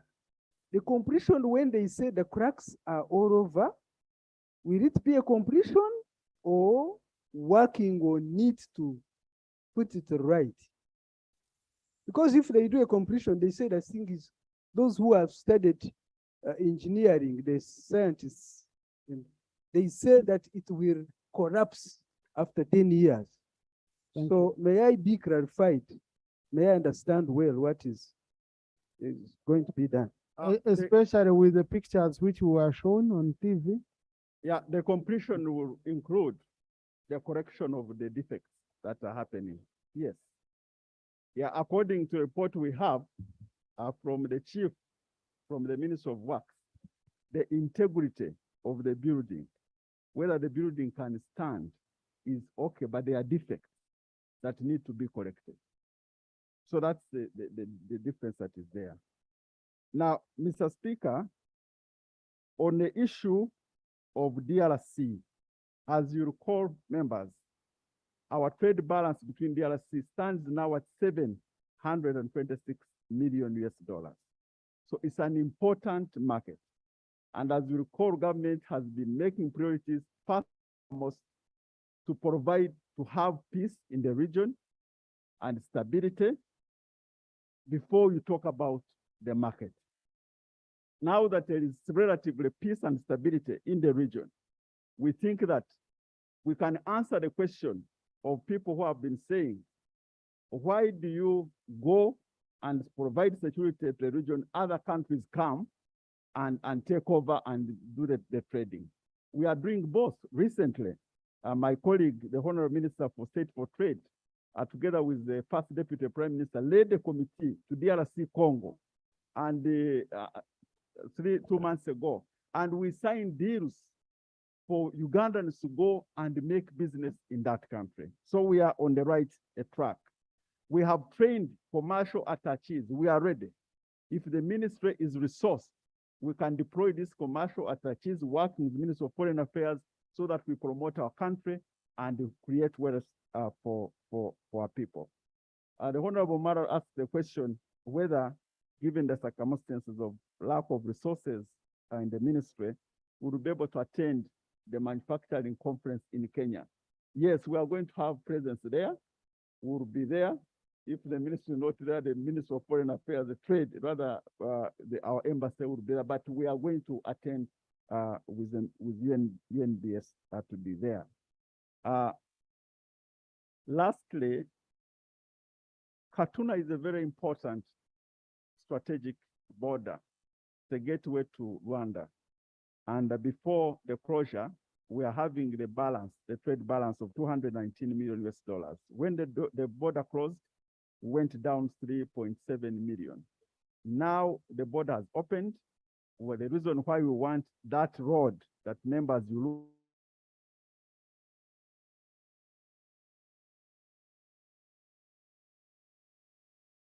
and your oversight law, UNRWA, for example, has agreed that next financial year we'll have resources to put the street lights on that road so that we can work day and night without any interruption. So, Mr. Speaker, the work of Parliament, the oversight law, the Committee of Foreign Affairs and other committees are doing a great job to work and put pressure on the executive, and want to assure you that as executive, we respect your recommendations and will take action on your recommendations so that we can offer services to the people of Uganda. I thank you. Thank you, Honorable Minister. Minister of Foreign Affairs. Mr. Speaker, I want to join my colleagues in thanking the committee for the work well done. I can't agree with them more in respect to a number of issues that have been identified. I think today, for me, it is a holiday because a lot has been done for us as Minister of Foreign Affairs. This is exactly what is contained. If you have a reflection on the ministerial policy statements dating back for the last 5 years, Mr. Speaker, this time we did prioritize commercial and economic diplomacy based on the strategic location of Uganda, our comparative advantage, the connectivity that we have. What is only lacking is resources. And I want to applaud the Committee of Budget. The Speaker, I was personally before the Committee of Budget. We discussed and they agreed on most of the strategic issues. Although the resource envelope was small, they tried to cater for strategic interventions such as construction of our consulate in Mombasa, adding funds for completion of the Kinshasa embassy, also completion of the one of Nairobi. We have strategic pieces of land in strategic locations, such as Addis Ababa. Addis Ababa is the headquarters of African Union. Uganda is highly revered in the whole of Africa, but we do not reflect the picture, the image that we are given in terms of positioning on the ground in Addis Ababa. So we have identified these areas. All that is lacking is resources. I do not agree with my colleague, Honorable Mwanga, when he says it is the cadres who matter. Because we're talking about dilapidated roof in New York. How will an individual or human resource fix this? It has to be financial resources. How will a house or a building in Addis Ababa? It only has nothing to do with cadres or career diplomats. All we are requesting this parliament to do is to fix the issue of budget. And then the other thing which I want to agree with the Honorable Mudimi and also Honorable Mara is that Parliament has done her job. They really appropriated the funds. But I think there is stagnation somewhere. And Mr. Speaker, I really want to call upon you that Parliament had better put her foot down to ensuring that there's respect on the appropriation bill. Mr. Speaker, the issue of affirmative action, I really welcome it. Amidst the few resources that have been allocated, we still need a little more. We still need a little more. And really, the direction of affirmative action would be quite critical. We are talking about where are we investing in pacification, in blood, and not investing in trade. Commerce is concluded when you service the interest coupled with aids to trade. The moment you don't do that, you will never conclude the cycle. We are talking about trading with Congo. Are we addressing the connectivity with the Congo? And I want to agree with the committee. We must invest in our airlines by procuring cargo carriers. We shouldn't go air transport, transport passenger planes. No, the strategic investment here is to invest in procuring cargo carrier planes. I will tell you, Mr. Speaker, what is happening here now. You are seeing a lot of trucks flying between Kampala and Kenya. Kenya has now recently constructed about 5 other international here. The watermelon, the bananas are all taken and packaged in Kenya, and then they get to Kinshasa. When you ask people in Kinshasa, where is your food coming from? They will tell you from Kenya, just because it's as packed as that. So the strategic location of Uganda requires that we get into connectivity. Kinshasa is a very huge market, so is Juba, so is Somalia. The other area where we need to invest heavily is the issue of finance, banking sector. Banking sector. That's why we have a problem. So we need to invest in these strategic areas just to make sure that we conclude the cycle where we have invested in the blood in respect to pacification. But it's also in our national objectives and directive principles of state policy that Uganda will participate in all efforts in pacification, all which cause peace and security in the region and also internationally. I'll take clarification. You were the diplomats since we're in foreign affairs. But Honorable Speaker, he has tackled something very strong that I want to seek clarification from him, right now, Speaker. In UK right now, half a bunch of bananas, half taken in the box, Ugandan bananas is costing 250,000, and you convert from that from the pounds to Ugandan currency. But the challenge we have right now, Speaker, to the Minister of Foreign Affairs, is that Foreign Affairs, you have failed to open up. Yeah, Ugandans take their goods, and we have our employees there, such that these goods, when they reach there, they are bought from our market. So would it be, is it okay, Honorable Minister, the Cabinet of seeking, that we could organize a meeting, we bring these exporters to you. They give you their problems. Because we made agriculture, we failed. Uganda has all the capacity. Then lastly, Honorable Speaker, still from Foreign Affairs, we have talked about giving strength to the Uganda Airlines. We had the 10 planes that were given to UPDF under NEC, and these were cargo planes. Would we need to take up an investigation on these planes? Where are they and what happened to them? Because they were cargo planes, and they were giving us a lot of foreign income. Uganda needs planes to take cargo other than that. So if you can take that clarification.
What you make from a product, but how you manage logistics around the product. Okay, turnaround time. If your container spends 2 weeks and another one spends 1 month, then you're in trouble. Okay, if because even service level agreements in the logistics sector are very, very tight, especially perishables, which we are talking about. Now, it's an issue we have to look into deeply. Have I provoked the inner, Yeah, right, the inner Honorable spirit? Speaker. For the London market, we are losing out because of lack, I've forgotten the technical name, because lack of a cold room. Cold room at Heathrow Airport. So most of our goods that come from here, especially if you want to go vegetables, fruits, and perishables, you need a cold room facility at Heathrow. Kenya has one. So many other countries have got one. So because of lack of that strategic investment, we are losing out. Can you find a way urgently? Put a budget requirement. Thank you. Honorable Chair, Committee on Foreign Affairs, these are issues you should capture in your report. And I don't want to burden you now, because you've stated your issues. You will have, some of the issues to again capture under the committee to do with the embassies. Yeah, so I hope that will be handled. So colleagues, we've had a comprehensive debate with issues of budget and all that. We shall be, as presiding officers, we have to ensure that indeed resolutions of this house are respected, including bills we pass, they have to be implemented. So we shall be linking up with the Minister of Finance to look, and we shall call a meeting, look at the implementation of the budget, with the appropriation bill we passed here, act, how far, and the criteria, the rationale behind choosing to suppress A, then you release money for B. We are going for up. That's the concern that has come up several times here. So colleagues, we have the two reports. Now I want to put a question on each report. That the report of the Committee on Foreign Affairs on its visit to Katuna border post, assess status of economic and commercial diplomacy, be adopted with amendments. Those in favor say aye, and the contrary nay. The ayes have it.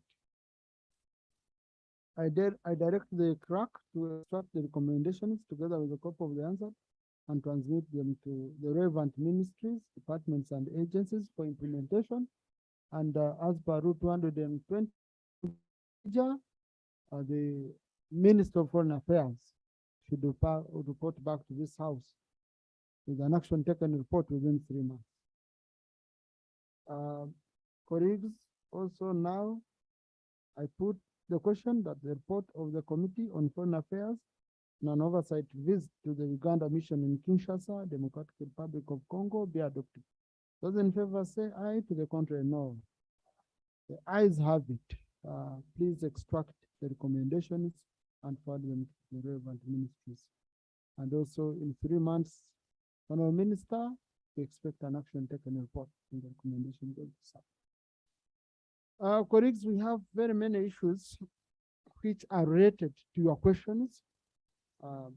Have them we clear up these issues because they are going to be overtaken by time. You will bear with me that we at least handle issues to do with the Minister of Gender, and then tomorrow we can do issues to do with the Minister of Run. And Vice Chair and members of the Committee on Foreign Affairs, I want to thank you, Shadow Foreign Affairs Minister. He did a great job and they've worked as a team to ensure that indeed we do have a very good report. Yeah, time is, instead of giving them time to make statements, we'd rather give that time to members to debate. Okay? Yeah. I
us to undertake a comprehensive inspection of factories in the district. The inspectors visited Chinese Evergreen Wood Industry, Zongbang Industry, BE Energy Limited, China Civil Engineering Construction Company Limited, Darsan Energy Limited, Fundiga, Orange, Forest Paper Packaging Limited, LK Filling Station, Sun Labeling and Printing Company Limited, Total Petrol Station, and Honglong Energy, among others. After the inspection, we gave the company 60 days to address the issues that were found to have gap in compliance with labor laws. Some of the issues that were found were lack of letters of contracts and appointments for the workers, lack of first aid kits, absence of safety signs, inadequate provision, poor sanitary facilities, among others. A follow-up was done by the team from the ministry, and we found later that the gaps were addressed. On the specific issues of Ms. Penina Nantunda, I hope I've pronounced it well. She works for Evergreen Woods Industry as a machine operator. She got injured in the course of her employment on 24th June 2021. She was immediately provided with first aid and treated at Mengo Hospital at the cost of the employer until she was discharged on 11th July 2021. With the second schedule of the workers' compensation, the medical practitioner assessed her permanent incapacitation at 65%. She was therefore, in accordance with Section 6 of the Act, paid 65% of 60 times of her monthly earnings. Her monthly earnings was 213,000 per month, so the employer paid her 8,307,000. She later returned to work and was assigned light and appropriate duties by the employer, and currently she's working. Mr. Amos Alemigo also works with Evergreen Wood Industry as machine operator. He got injured on 16th October, was Yes, Honorable Karim. Mr. Speaker, we can't access the statement being read by the minister. I'm seeking your guidance.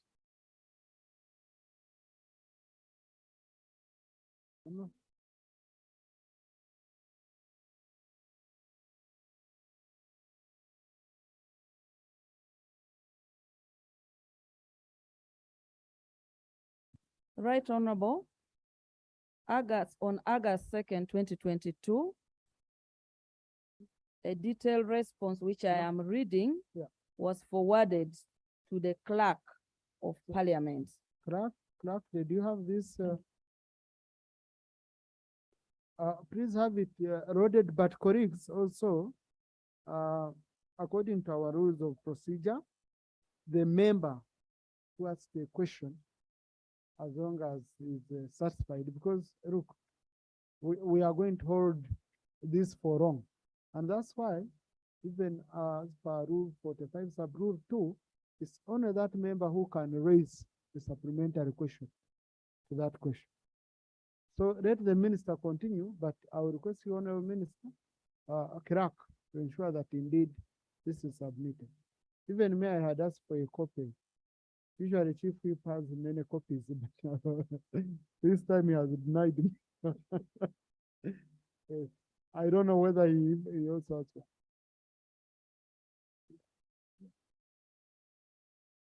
Yes, please. Thank you so much, Mr. Speaker. Mr. Speaker, won't it be procedure right, since the minister has already mastered the question and knows the content, what the matter is about, and also the member is present, so that the minister could summarize what the issue is about, other than reading. I totally agree with you, Honorable. So And will it that's be how I had procedure right? guided the minister.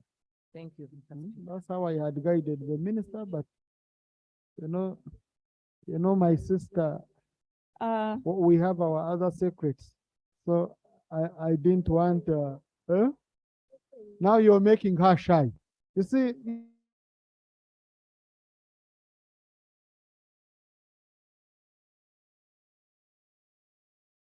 On the issue of Amos compensated at 8,057,000, and she's back and working. On Pauline Namuli, she was also treated, discharged from hospital. She had sustained a right middle finger, a deep cut wound, and a fracture in the index finger. She has been compensated 2,802,000. Specifics, and the rest of the detailed answers are contained herein on the procedure that can be taken by honorable members and guiding the constituency on how people are to be compensated once they get injured at workplaces. Right, Honorable Speaker, I beg to submit. no, Honorable, the rules don't allow in these questions, kindly. So, Honorable Koriga, are you satisfied with the response?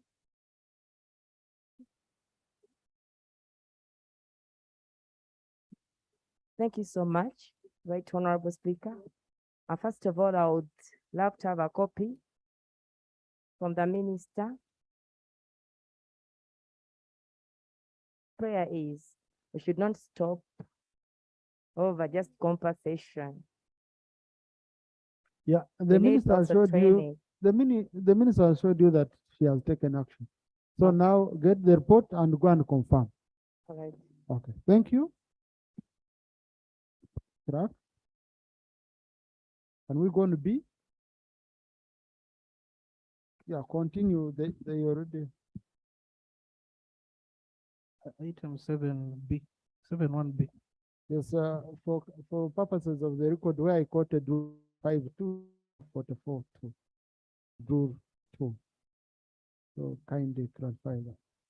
Thank you, Right Honorable Speaker. On street children repatriated to Koblin Youth Skilling Center.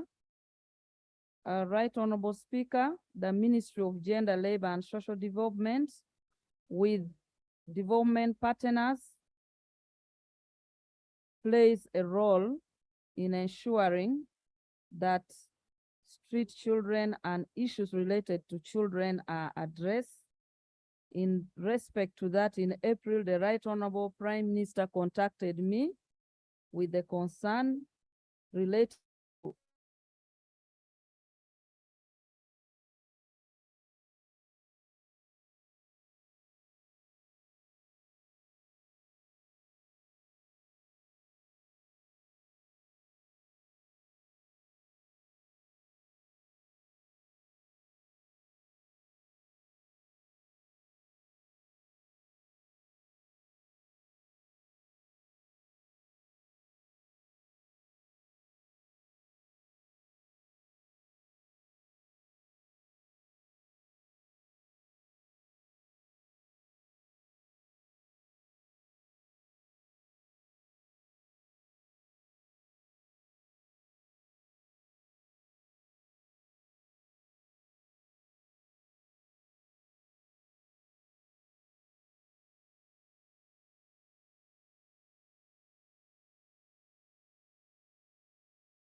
Yeah, but Alop, unless Honorable Numbers has said you,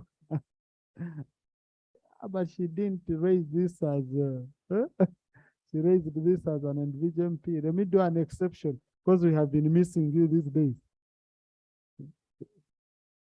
Thank you, Right Honorable Speaker, for your kind indulgence. I ably delegated and you have been Sure. represented. Thank you. The matter raised by the Honorable Betty Nambos in absentia is a very serious matter in this country. My dear sister and old friend misses out on assurance. I'm wondering what the parents of these children listening into this submission think about government, because it does sound as though this is a problem whose solution lies in the long term. Will the minister be kind to advise, because people are being sorted? Clearly, you said the bulk of these went on their own on tourist visas. Very much understandable. So what are the premises for assessment, and at what stage do you envisage this end so that you can rest the parents of these children and their relatives assured that actually government is serious and probably 1,000 visas are ready, or probably, tickets are ready for their repatriation? Minister, you need to give that assurance with timelines for the comfort of the country. This is a very huge problem. I'm very sure you've heard probably informally from the Ministry of Foreign Affairs, the Committee of Foreign Affairs, over their visit to that place and the kind of challenges they found. Would you love to give some assurance on timelines? Because your statement was more political. I'm afraid I didn't assure me of you being in charge of this problem. Don't be too political now. Right Honorable Speaker, already 2 lots have been flown back to Uganda. I can later bring to the speaker for information of this house the number, but the first 2 groups were majorly pregnant women and women with mothers with children. The biggest problem we have had now are those we are still in the process of processing them travel documents, because those who went with visits and tourist visa, what happens? They either reach the airport and dispose of their passports, or the people who take them as agents remove it from them because they are supposed to pay, to first work to pay for the agents. 5 million, 7 million, 10 million. And so the agents remove their travel documents and tell them, look for your jobs. And in most cases for girls or women, they end up in brothel to try and look for these jobs. And once you fail, and because the strictness of the country that they are in, that do not entertain some of those, then they end up on the street. And most of them do not have documents. The lot that was supposed to go to come back, some of the mothers, they don't have documents for themselves and the children. Yeah, but Honorable Minister, these are documents from government of Uganda because they are coming to Uganda, okay? And these are people being deported. They are being brought to their country. You have verified they are Ugandans. So really, what we need is to expedite the process of issuing them documents to come to their country. If they needed documents from the other country, it would be a problem. But they need documents from the government of Uganda. Okay? Yeah. Yes, Right Honorable, that's what is happening, and that's why already we have 2 lots that have come, but I take note of the need to expedite, and that is what we have taken up seriously. Update us on Tuesday next week, Honorable Minister. Thank you. Thank you. The final one, which is closely related to this, I Item 7(1)D.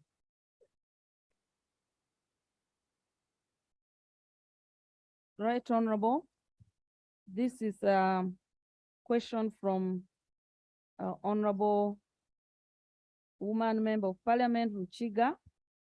The key issues I raised earlier, I stated on the legal framework and the regulation.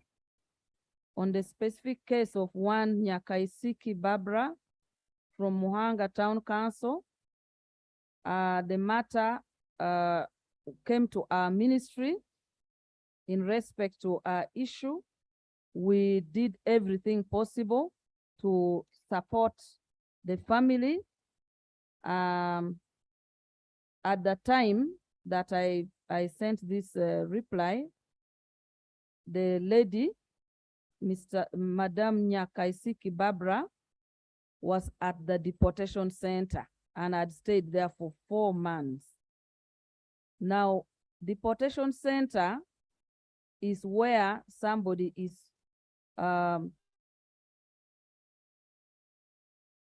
sent before repatriation. It's an holding center where people who don't have travel documents, people who don't have passports, people who don't have exit visas, all those who have mental issues are settled before their case is handled for processing. Nyakaisiki was one who didn't have a travel document and exit visa. And at the moment, this process is ongoing to return her back. I thank you.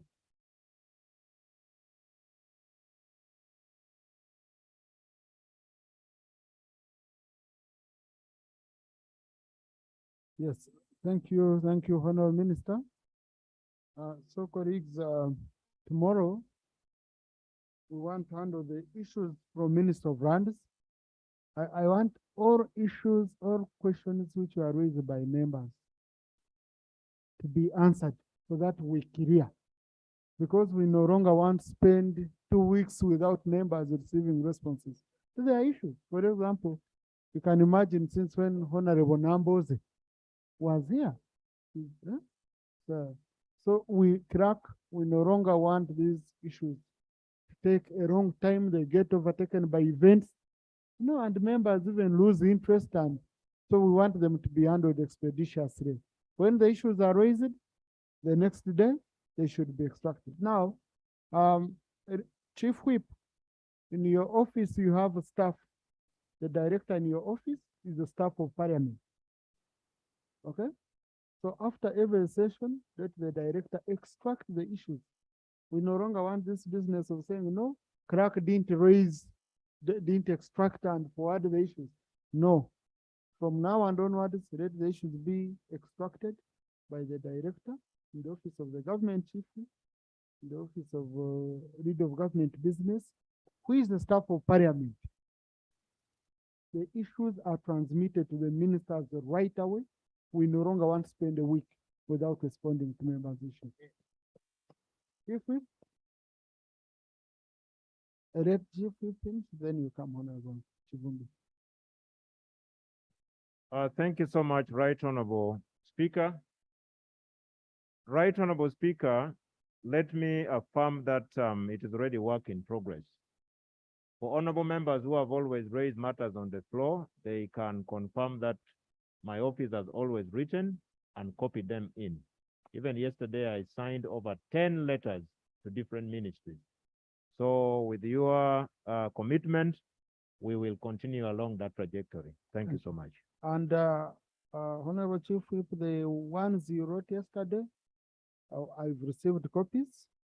So, and the clerk, so we shall put them on order paper next week, so that they are clear. The minister. And they are clear. Tomorrow, Minister of Lands, please come and answer these issues.